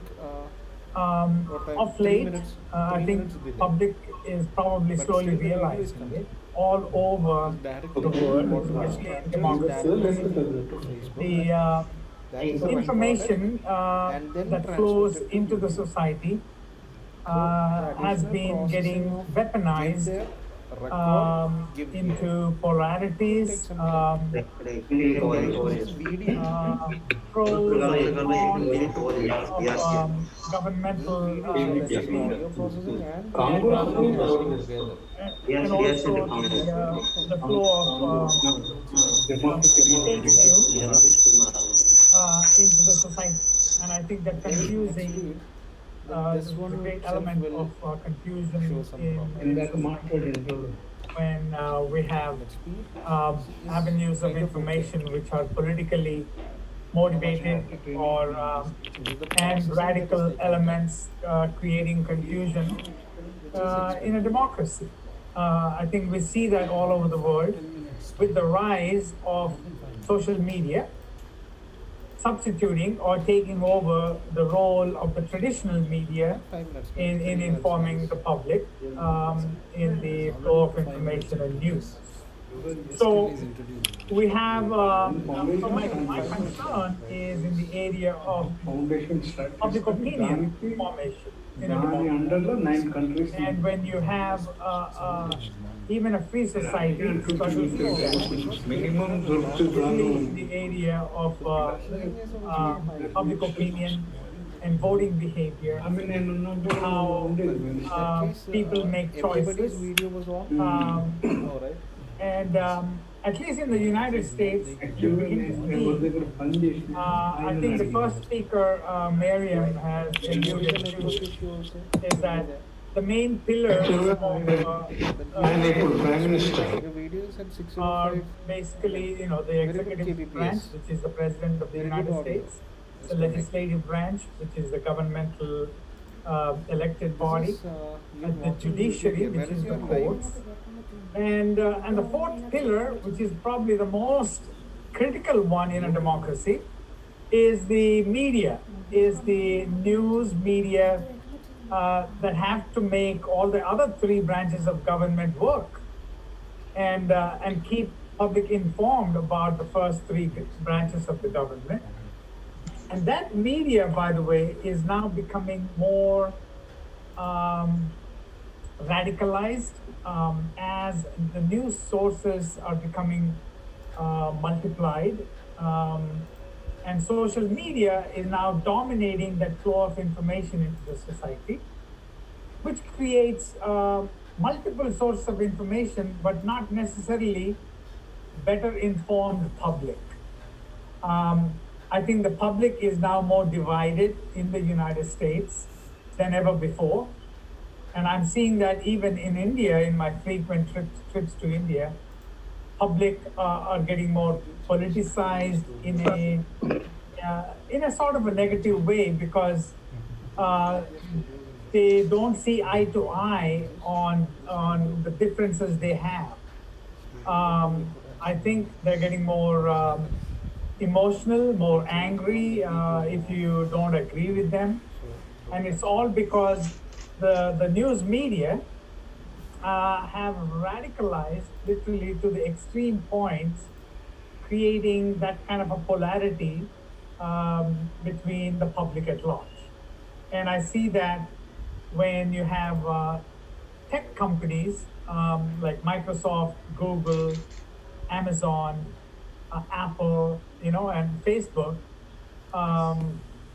literally behaving like news media and taking all the protections that a society gives for the news media's freedom of expression.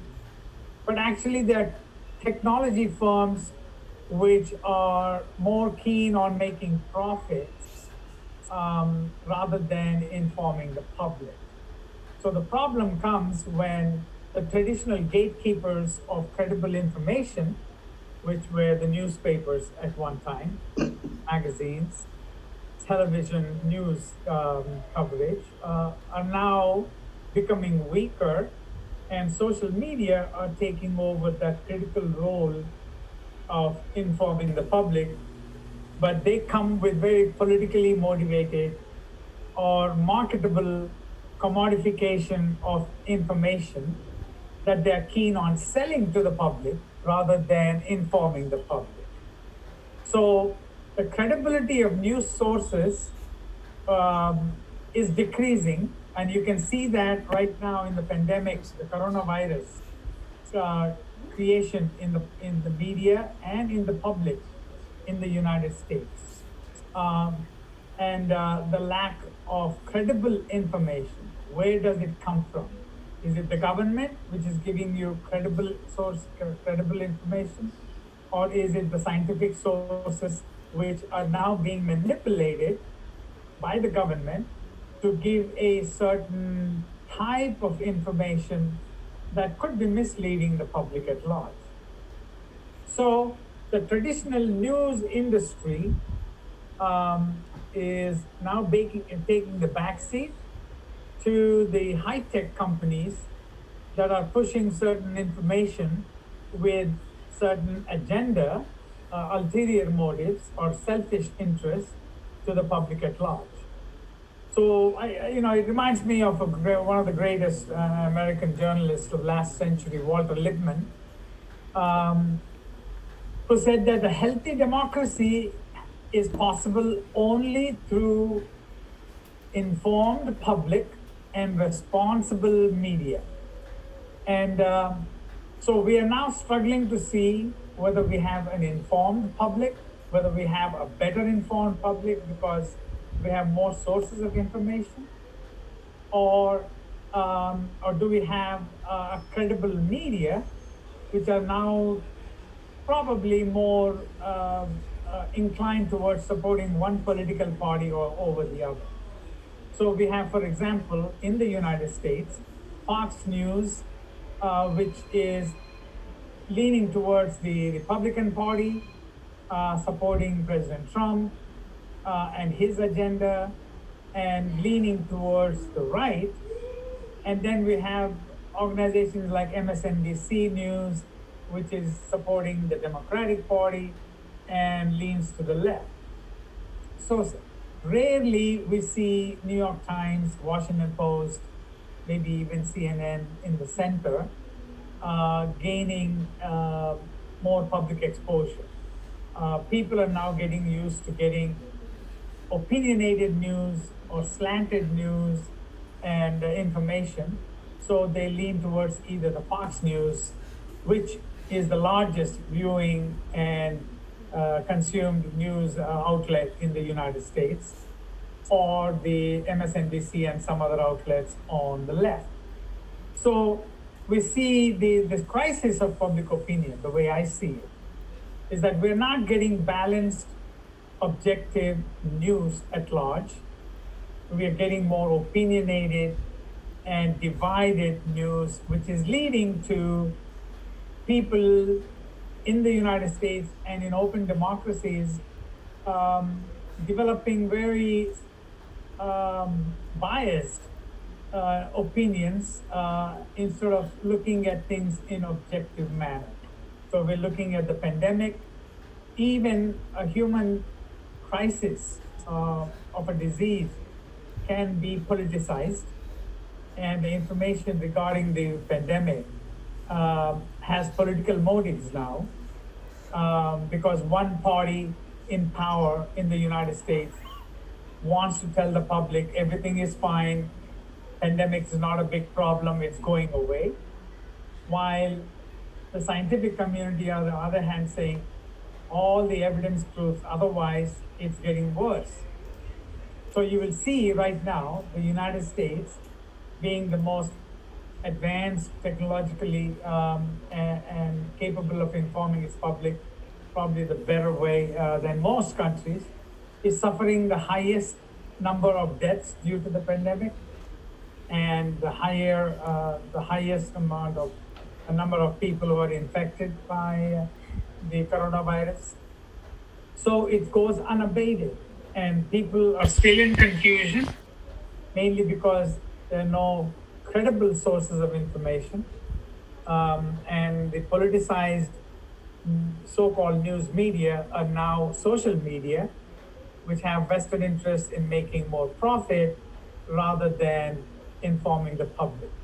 So to all of you who are policymakers or scholars of democracy and activists who would like to see citizens' participation in a democracy, please be aware of the confusion that you're going to see in democracies, mainly because of politicized information flowing into the society, which has vested interest, either for a pro-political party in power. In India, for example, the BJP, you're already seeing some of the best journalists are under threat from being biased, from being objective. And the political parties demand loyalty now from journalists and media professionals, which is actually creating fear in journalists to cover society objectively, so that the citizens can make a better decision in their welfare of daily lives, and influencing the government to be more responsive to the people at large. So I see some challenges to democracy in the future, and that comes mainly from social media, which will continue to have biased information in the society at large. And so we have to, what is the solution? I think the public needs to be literate more literate on how media is shaping our opinions and our policies and our opinions. So it's called media literacy. I think we need to have media literacy for critical thinking and more analytical thinking among the citizens to make wise decisions for the future of our democracy. Thank you very much. Thank you, Dr. Sudhaka, for analyzing the communications, effective communications, and being informed, and how do we take action among the citizens and all. We'll come back to you. Thank you so much once again for sparing your time and joining us. It's time for me to invite Mr. Murali Krishna Chematuri.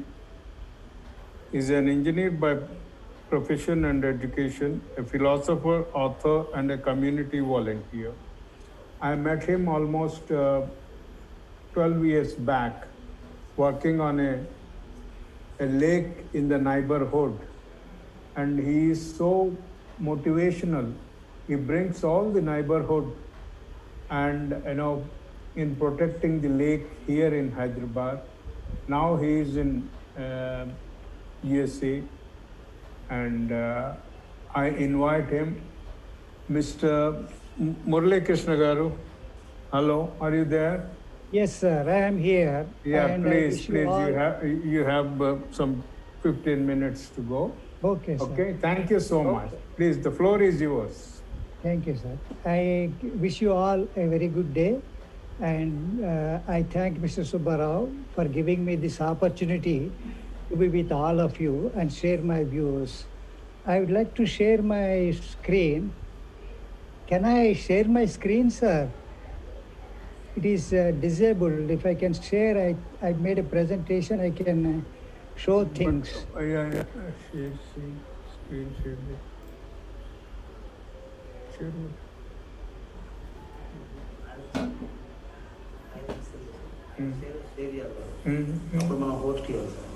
Okay. Murali Krishna. Murali. More. How to host you? Can you go? Host. Sir, now you can. Okay, sir. Now you can. Yeah. I felt that on this day of International Day of Democracy, there is a need for all of us to remember those that were responsible for bringing this concept of democracy. See, from time immemorial, we had only monarchy. No religion sanctioned any other form of governance than monarchy. And how did the democracy or the change came about? I think you are able to see this screen. Yes. I show two pictures. I don't know how many of you can identify. There is no suspense. The person on the left holding a staff in his hand is King John of England, who has signed the Magna Carta in 1215. Magna Carta, Great Charter. Magna Carta Libertatum, or the Great Charter of Liberties. And the right-hand side is the handwritten note, and that is Magna Carta. That is Magna Carta. This is the first time a monarch has ever given some of his powers, shared his powers with his courtiers or barons. And that was not the one, it was withdrawn and it was released again. And actually, this was drafted by the Archbishop of Canterbury, Stephen Langton. And before this, the church or the religion had a say in the governance. Even in India, the king had a guru, and who was deciding the matters when needed. Even in Ramayana, you can see when Rama had a doubt, he called the council of gurus, 8 in all, plus his Purohita, that is Vasishtha. 9 people used to consult and make decisions. And finally, in 1225, Henry III, son of King John, he made it into English statute of law, and it was amended and reissued in 1927 by Edward. became part of England. It was renewed by each monarch. It had to be renewed. And British Parliament was established in 1215 with only the Lords. And in 1265, Commons were added. And then when the Commons were added, the Lords were not allowed to vote because they were not commoners. And women got to vote in Britain only in 1928. And suffrage, at the core, at the heart of democracy is voting. The government is decided by vote of the people. And who are the people? Let us come to that later. And initially there is a question that those who do not pay taxes, what right do they have to participate in the government? Because government spends money that is collected through taxes. Government has no other means of income. So initially, the first time voting was allowed in England, the people who earned more, at least 10 pounds a year, were allowed to vote. 10 pounds is not a small money. It is 80 grams of gold, or 24 lakh rupees, or 2.4 million rupees a year. And Switzerland gave voting rights to women only in 1970. Vote was restricted to those of the official religion of the country. In England, Great Britain, only Protestant Christians were allowed to vote, no other religion. Even Catholic Christians were not allowed to vote. And Catholic Christians were allowed into the parliament until 1829. And in USA until 1792, the religious rule applied. Of course, not in all states, some states. And property rule was applied in most European democracies until the 19th century. In UK, Lords were not allowed to vote in elections to the House of Commons as they were not commoners. It did not come about easily. It has come through a process of evolution. The government is going through evolution. And which model of democracy? English democracy? Russian democracy, Middle Eastern democracy, Chinese democracy, European democracy. Of course, the Russian democracy and Chinese democracy are common in that there is only one party. If you want to be in government, you have to rise in the party. If you are not in the party, no. Government role, except as an employee, is not available to you. And the country governance is for the country, and who are the constituents of the country? The country itself, the people, the government, the press, and the enemies. Enemies is the fifth column, and press is the fourth estate. And we are only talking of the government, because the form of government. So, the duties of a government, what are the duties of a government? Right now, government has a finger in every pie. In countries, totalitarian countries like Russia and China, there is no activity, no part of life that is not touched by government. Is that much involvement of government necessary or desirable? In USA, the governmental intervention is minimum. There is a right to property, right to privacy, right to everything. Whereas in those countries, there is no right. And protection of the citizens, that is the first and foremost duties specified by religions.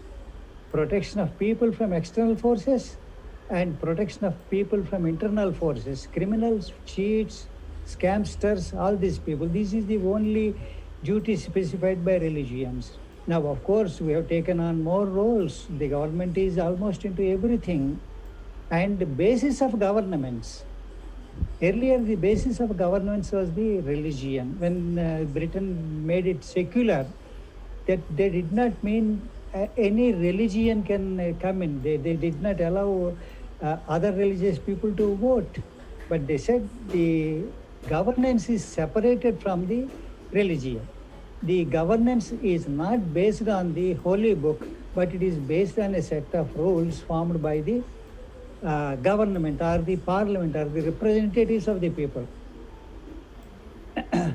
And now in democracy, I take it, because there is no specification somewhere, international standard that democracy is this. The basis of a governance is constitution and the law. And both solid in their structure, both must be solid in their structure. And law enforcement machinery should be very efficient. What is the purpose of making a law and not implementing it? You know, there are some laws in countries like India where the law is there, but it's not even enforced. That means the agencies are not even communicated that this law is made and you have to implement it. The government, once it is passed in the parliament, somebody has to issue an executive order. Those orders are not issued. So, second is law enforcement. If a person commits a crime, and how fast, how efficiently can we bring him or her to the book? Now that is also another issue. If we don't enforce law, if we do not catch criminals, the government is failing in its duty. And these are the things. And when we come to the perspective, Indian perspective, and to US democracy, now who is qualified to vote? Should the voter be qualified to vote? Those that do not pay tax, can they vote? And should he be a citizen? And should we have the proof that he is a citizen? In countries like India, you just registered. Right now, a few years ago, only we started asking for an identification before he can register. And before that, anybody can come to the booth and vote. He just has to stand in the line, in the voting booth and vote. And all resident citizens are all citizens all over the world, postal ballots. A private citizen visiting an abroad country, can he vote? Not always, not always. And the another point is the democracy, even the most developed democracy, leaving a few exceptions, 100% voting has never taken place. 100% voting is not taking place. Even the infrastructure provided for voting does not facilitate voting by 100% of the registered voters. Forget about unregistered voters. So if 40%, 50% of the registered voters vote, and out of that 50% or 51%, that is about 21% people vote and elect a government, what is the sanctity of that government? And last point, independence of executive, legislature and judiciary. In US, these three are mutually exclusive.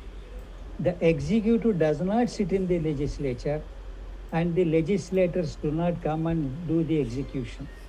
And judiciary is totally independent in USA, whereas in India, judiciary is subordinate to the government because there is a law ministry and that law minister processes everything.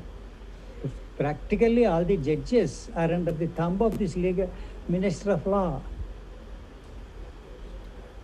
Now, what is the side effect of this not separating these three important functionaries of a government? Now, if the executive has a problem with something, he faces an issue, he goes to the legislature and changes the law.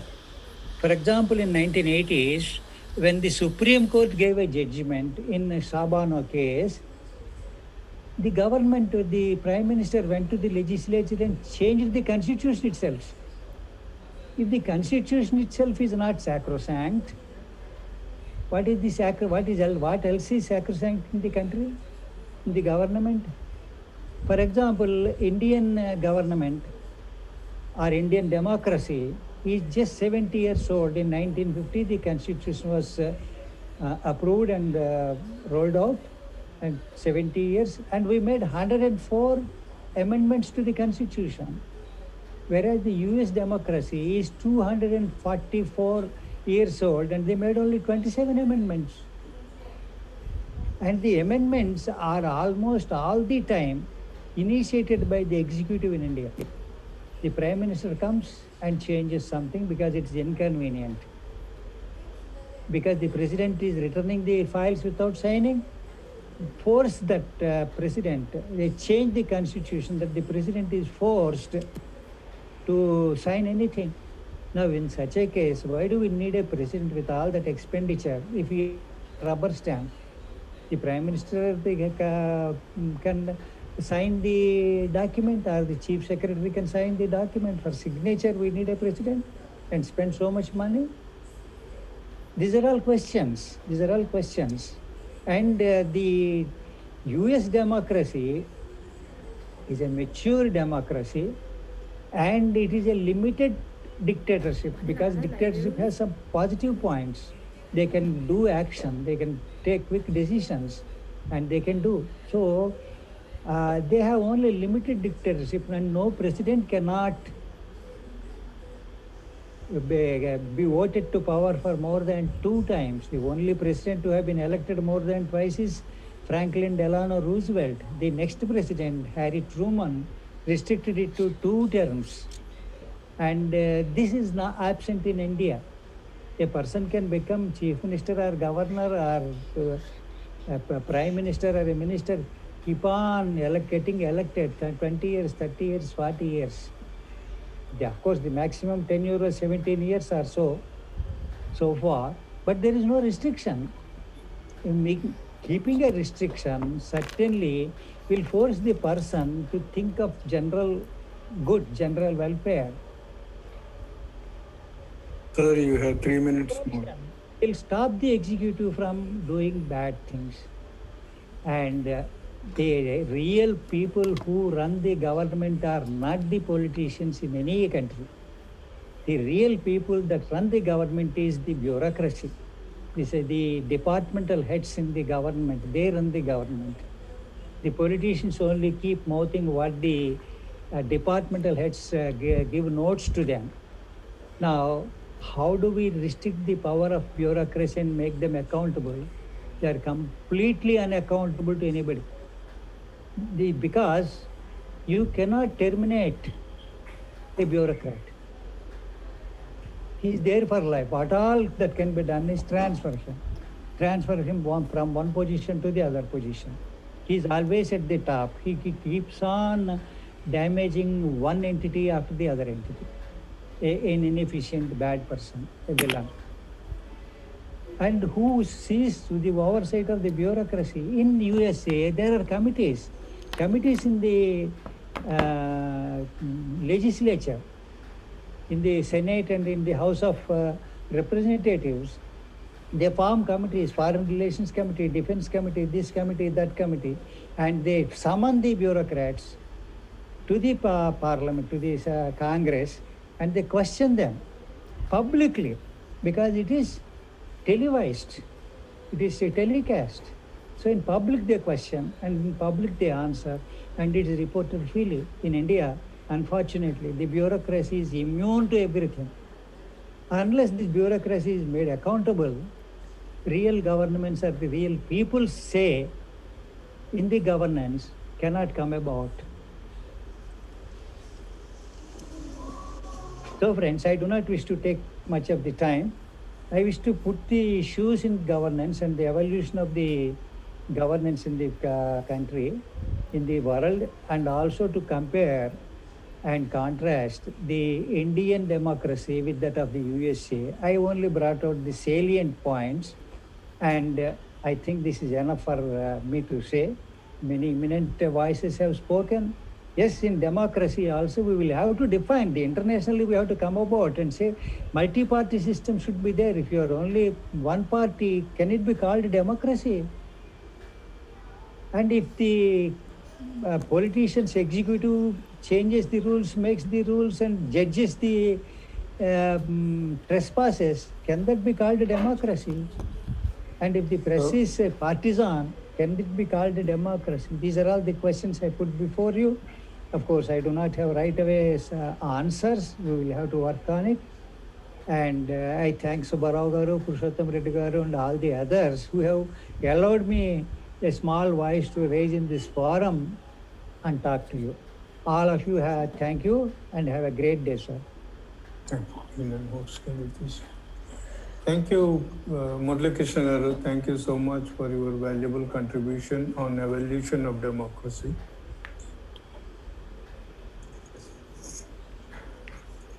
Screen share.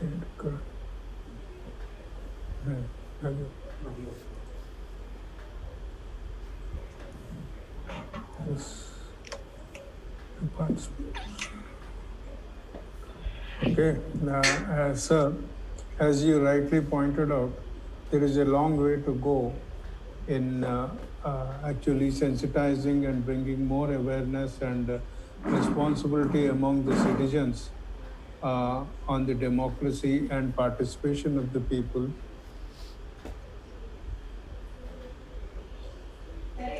Hello.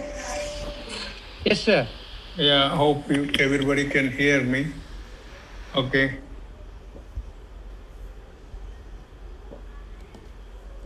Hello. Host ambition. Sir, you have to delete as a host. Murali Krishna Garu. Sir, I have removed the share, sir. I have removed the share screen. Okay, thank you, sir. Okay.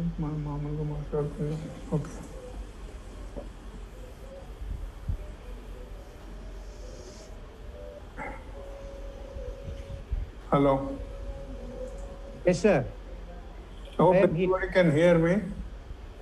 Yes, sir.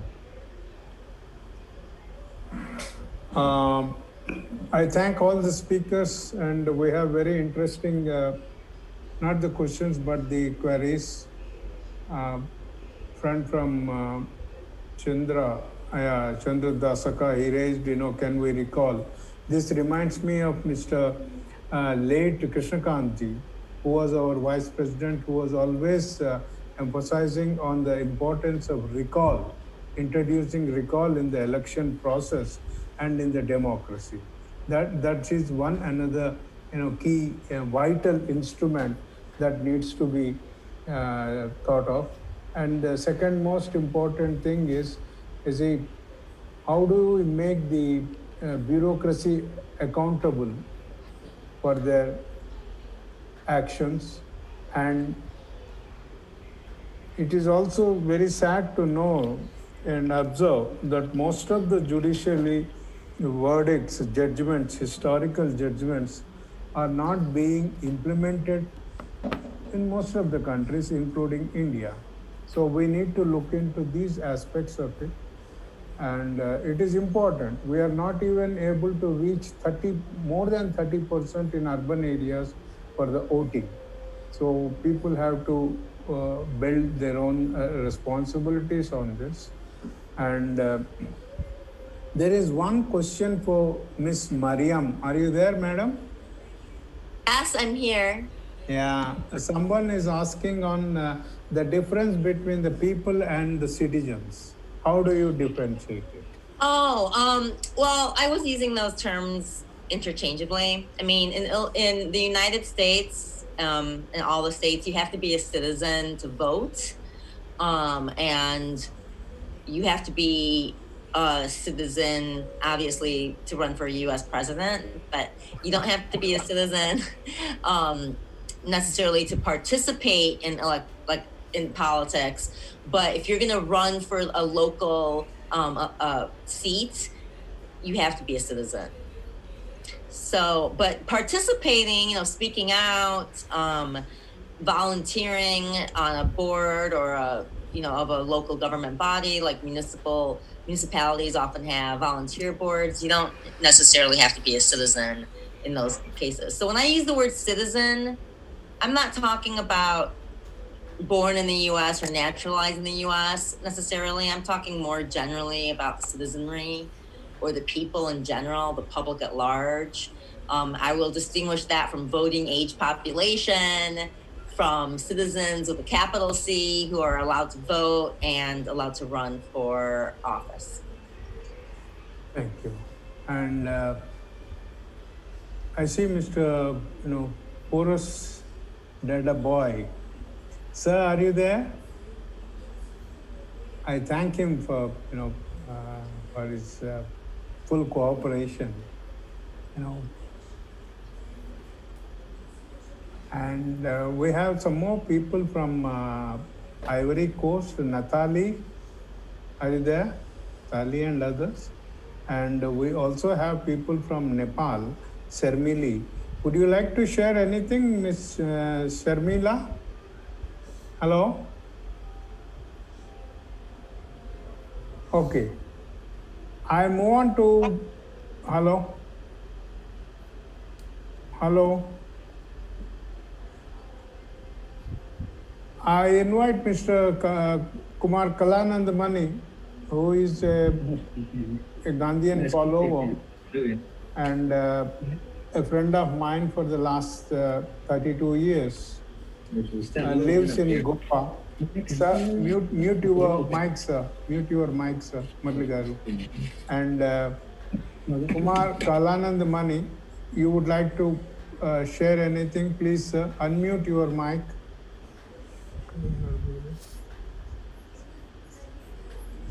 Yes, sir. Kalanandamani. Thanks for giving me an excellent opportunity to be with you all through this webinar and hearing excellent speeches about the democracy from the different parts of the world.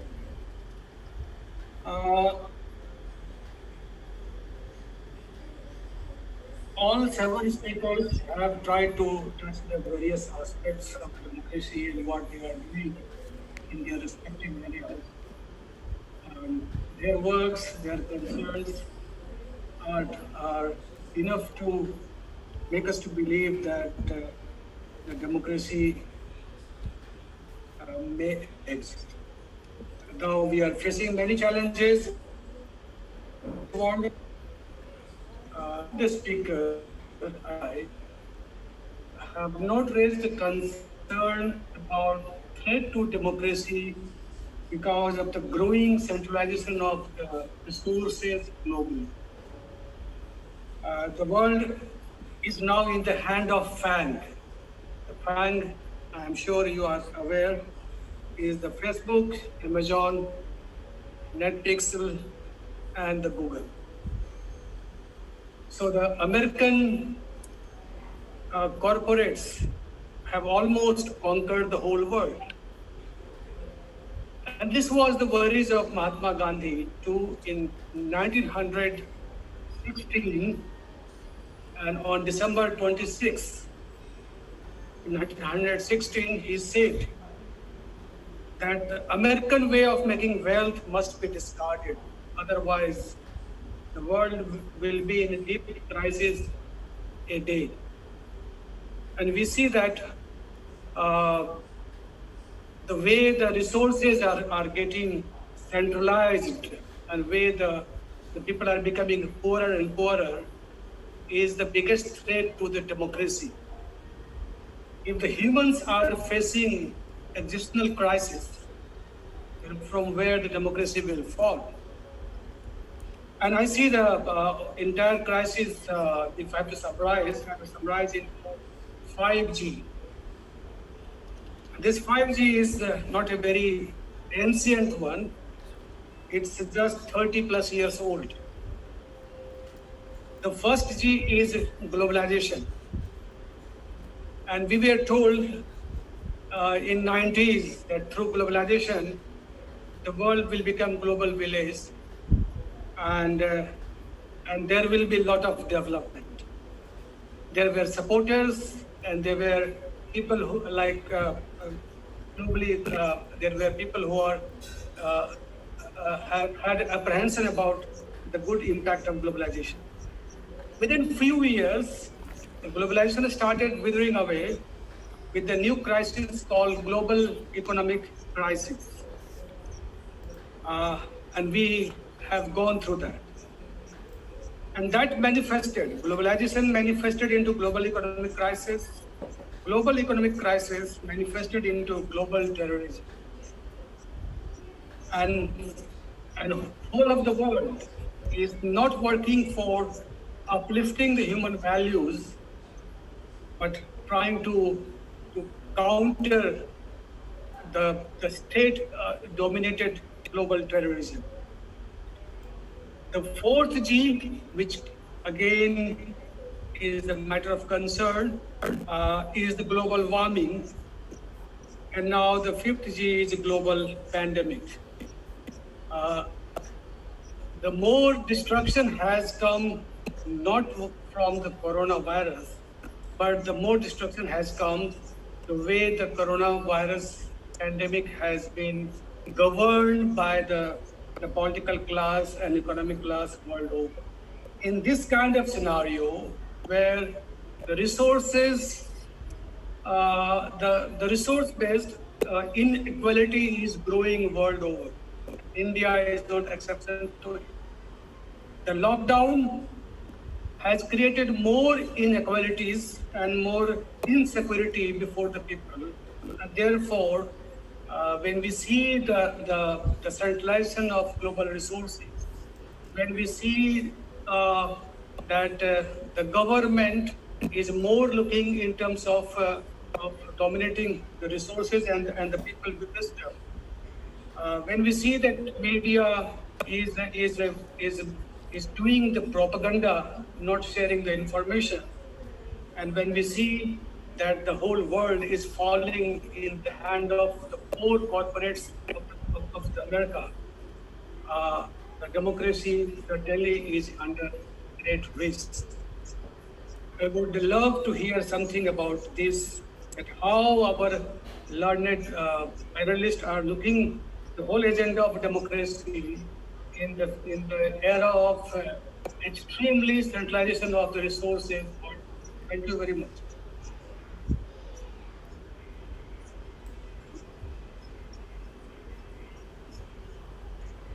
Thank you, Kalananji, for your valuable contributions. And Dr. Chandra, are you keen to share something? Dr. Chandra Das.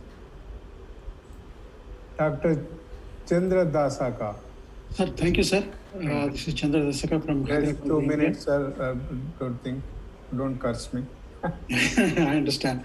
I'm not anyway the intended speaker today, but definitely I'm honored to be asked to share my views. The program definitely covered a lot of perspectives of the democracy, but I don't think in the standard there is no standard yet set that to define what democracy should be. Okay, and when the elected representatives are not accountable, that is the accountability is the main thing missing. And as I mentioned in my chart, the right to recall, in the absence of that. And the third point, most important point is, unless otherwise, the representative, the elected person has got the votes, majority votes, not majority votes, polled votes. Suppose there are 50,000 voters in the constituency, he should get 25,000 plus. Only then he should be declared elected. If the people are not showing interest to participate in election, what does that mean? They are not excited. Okay, so these three things should be probably the renowned speakers today. They should ponder over and spread more awareness. Yeah, well, thanks again for asking me. Yeah, thank you. The most important thing is to see there is no set standards like ISO standard of democracy.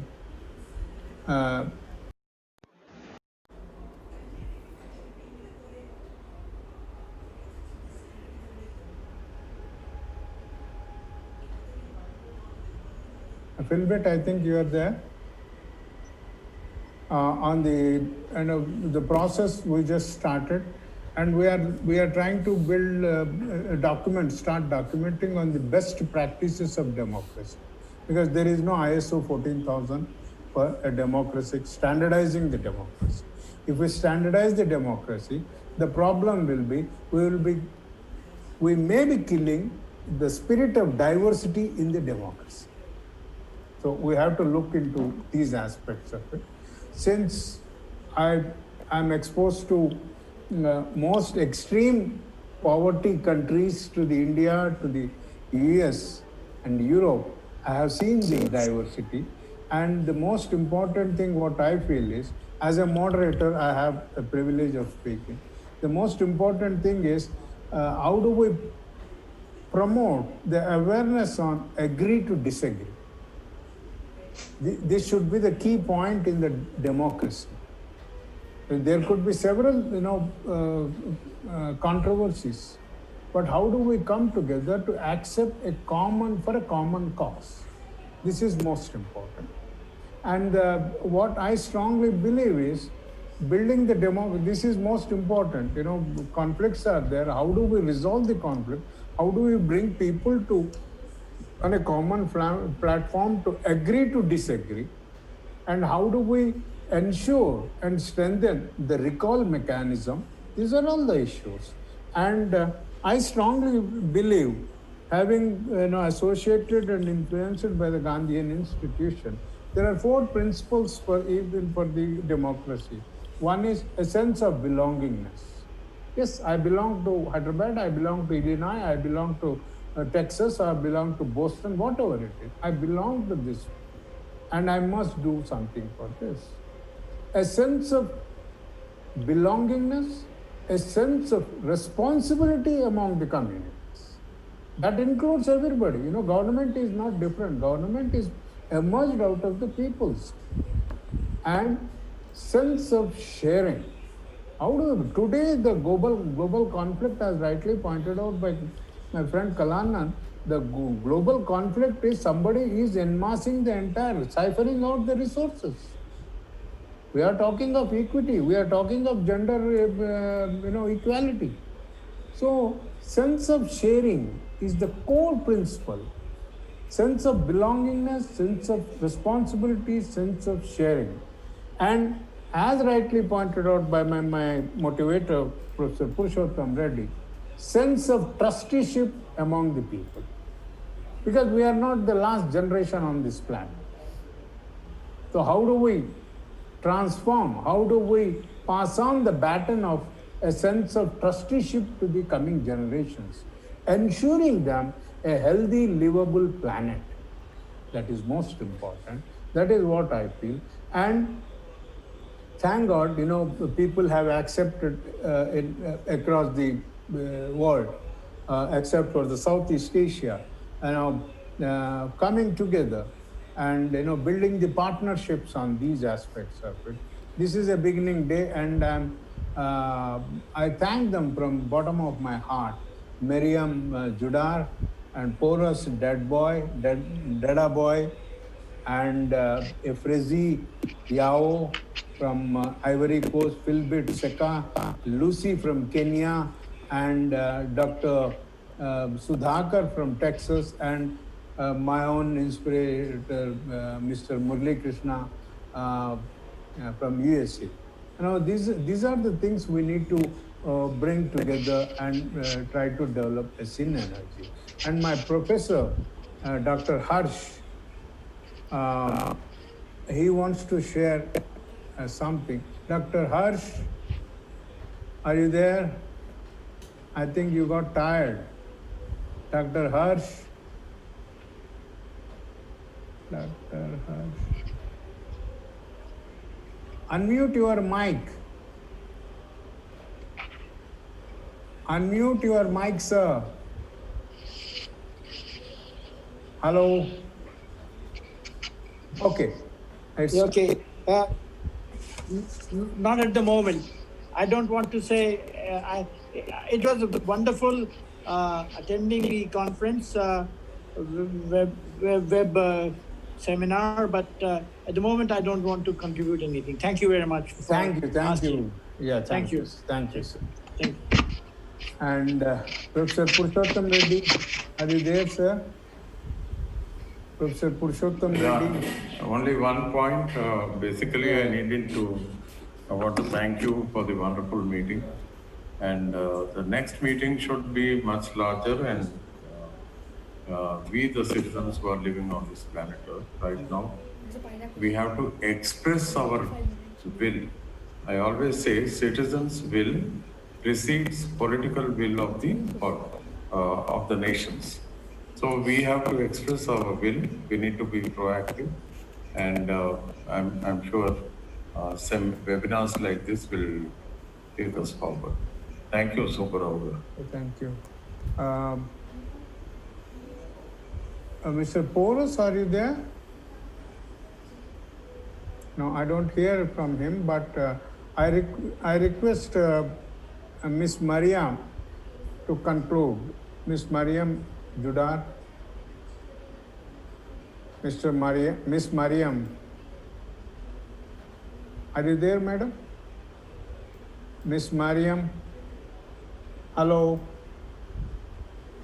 Hello. Hello. Okay. I thank one and all the participants, speakers for taking your valuable time and sharing your experiences both at personal and professional level. I thank Philbit Sika, Maryam Judar, FSG Kosi Yao, Lucy, Dr. Sudhakar, Murli Krishna, and there are many others. Natali is there, Maryam is there, Sharmila from, and a couple of people from Ivory are there.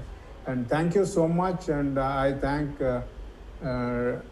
everyone for contributing your thing. Thank you so much, and we look forward for it. Thank you, sir. Thank you. Namaste. Thank you, sir. Thank you all very much. Thank you, sir. Thank you. Thank you so much, and Thank you so much. Bye-bye. Bye. God bless you. Thank you. Bye.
In the democracy.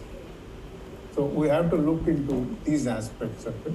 Since I'm exposed to most extreme poverty countries, to the India, to the US and Europe, I have seen the diversity.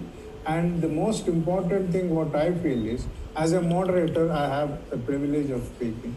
The most important thing is, how do we promote the awareness on agree to disagree. This should be the key point in the democracy. And there could be several, controversies, but how do we come together to accept for a common cause? This is most important. And what I strongly believe is, building the democracy, this is most important. Conflicts are there. How do we resolve the conflict? How do we bring people on a common platform to agree to disagree? And how do we ensure and strengthen the recall mechanism? These are all the issues. And I strongly believe, having associated and influenced by the Gandhian institution, There are 4 principles for the democracy. One is a sense of belongingness. Yes, I belong to Hyderabad, I belong to Illinois, I belong to Texas, I belong to Boston, whatever it is. I belong to this and I must do something for this. A sense of belongingness, a sense of responsibility among the communities. That includes everybody. Government is not different. Government is emerged out of the peoples. And sense of sharing. Today the global conflict, as rightly pointed out by my friend Kalanan, the global conflict is somebody is enmassing the entire, siphoning out the resources. We are talking of equity, we are talking of gender equality. So sense of sharing is the core principle. Sense of belongingness, sense of responsibility, sense of sharing. And as rightly pointed out by my motivator, Professor Purushottam Reddy, sense of trusteeship among the people. Because we are not the last generation on this planet.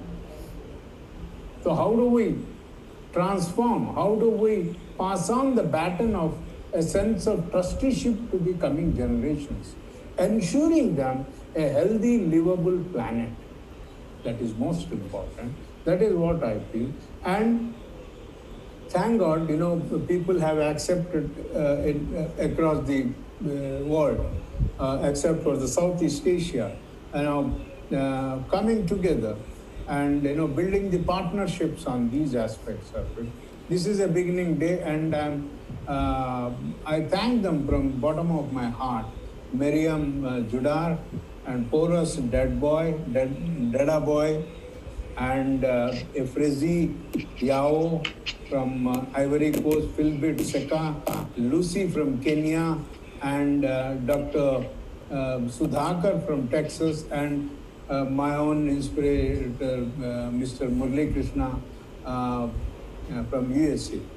These are the things we need to bring together and try to develop a synergy. And my professor, Dr. Harsh,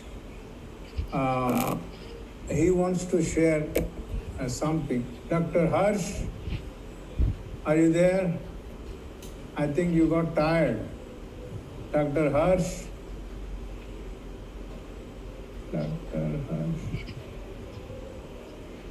Unmute your mic. Unmute your mic, sir. Hello. Okay. Okay. Not at the moment. I don't want to say. It was wonderful attending the conference web seminar, but at the moment I don't want to contribute anything. Thank you very much. Thank you. Yeah, thank you. Thank you, sir. Thank you. And Professor Purushottam Reddy, are you there, sir? Professor Purushottam Reddy. Only one point. Basically, I want to thank you for the wonderful meeting. And the next meeting should be much larger, and we, the citizens who are living on this planet Earth right now, we have to express our will. I always say citizens' will precedes political will of the nations. So we have to express our will. We need to be proactive, and I'm sure some webinars like this will take us forward. Thank you, Subbarao. Thank you.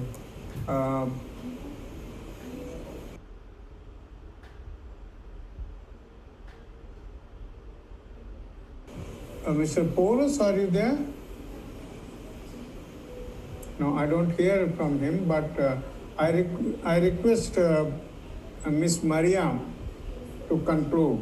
Miss Maryam Judar. Miss Maryam. Are you there, madam? Miss Maryam? Hello? Hello? Hello. Okay. I thank one and all the participants, speakers for taking your valuable time and sharing your experiences both at personal and professional level. I thank Pilbitsika, Maryam Judar, FSG Kosi Yao, Lucy, Dr. Sudhakar, Murli Krishna, and there are many others. Natali is there, Maryam is there, Sharmila from, and a couple of people from Ivory are there. And thank you so much, and I thank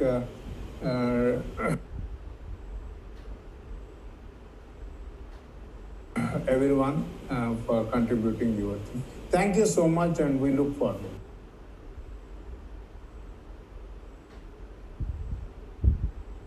Thank you, sir. Thank you. Namaste. Thank you, sir. Thank you all very much. Thank you.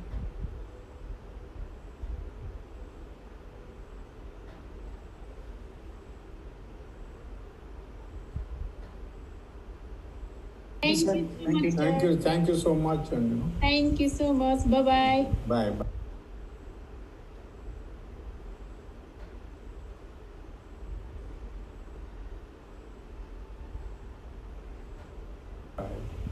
God bless you. Thank you. Bye.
In the democracy.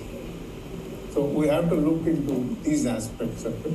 Since I'm exposed to most extreme poverty countries, to the India, to the US and Europe, I have seen the diversity. And the most important thing what I feel is, as a moderator, I have the privilege of speaking. The most important thing is, how do we promote the awareness on agree to disagree. This should be the key point in the democracy. And there could be several, controversies, but how do we come together to accept for a common cause? This is most important. And what I strongly believe is, building the democracy, this is most important. Conflicts are there. How do we resolve the conflict? How do we bring people on a common platform to agree to disagree? And how do we ensure and strengthen the recall mechanism. These are all the issues. And I strongly believe, having associated and influenced by the Gandhian institution, there are 4 principles for the democracy. One is a sense of belongingness. Yes, I belong to Hyderabad, I belong to Illinois, I belong to Texas, I belong to Boston, whatever it is. I belong to this, and I must do something for this. A sense of belongingness, a sense of responsibility among the communities. That includes everybody. Government is not different. Government is emerged out of the peoples.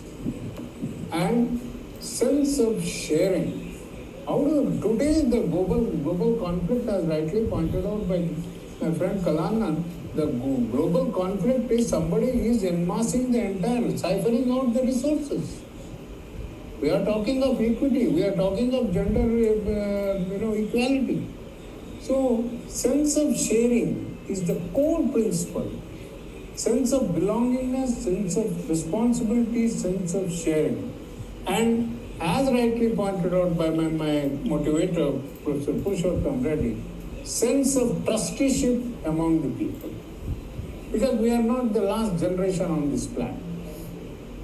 So how do we transform, how do we pass on the baton of a sense of trusteeship to the coming generations, ensuring them a healthy, livable planet?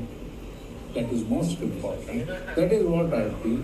And thank God, people have accepted it across the world, except for the Southeast Asia, coming together and building the partnerships on these aspects of it. This is a beginning day, and I thank them from the bottom of my heart. Maryam Judar and Porus Deda Boy, and Efrezi Yao from Ivory Coast, Philbert Seka, Lucy from Kenya, and Dr. Sudhakar from Texas, and my own inspirator, Mr. Murli Krishna from USA.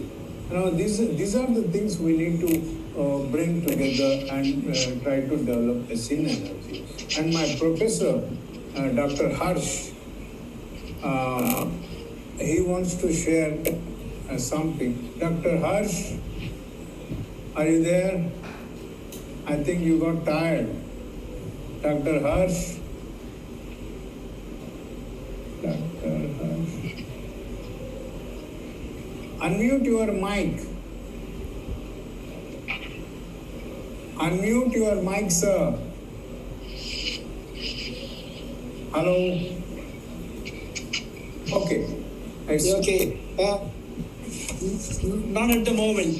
I don't want to say, it was a wonderful attending the conference, web seminar, but at the moment I don't want to contribute anything. Thank you very much. Thank you. Yeah, thank you. Thank you, sir. And Professor Purushottam Reddy, are you there, sir? Professor Purushottam Reddy. Only one point. Basically, I want to thank you for the wonderful meeting. And the next meeting should be much larger, and we, the citizens who are living on this planet Earth right now, we have to express our will. I always say citizens' will precedes political will of the nations. So we have to express our will. We need to be proactive, and I'm sure some webinars like this will take us forward. Thank you, Super. Thank you.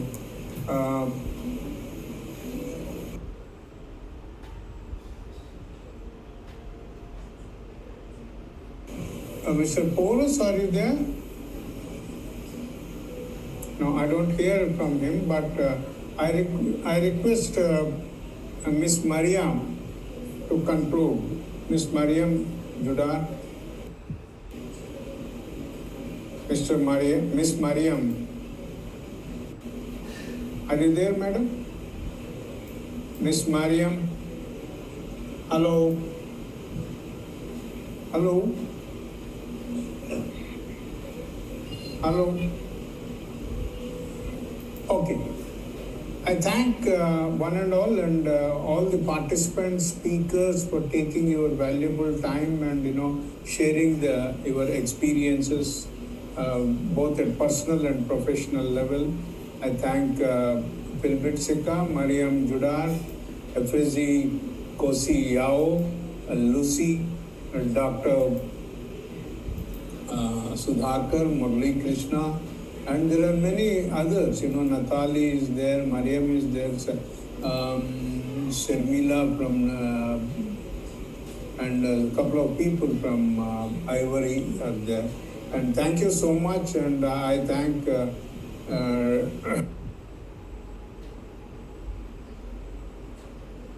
everyone for contributing your thing. Thank you so much, and we look forward.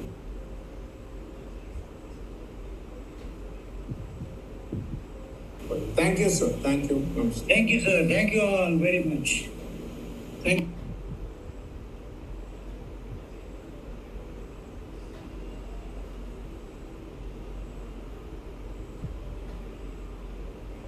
Thank you so much. And Thank you so much. Bye-bye. Bye.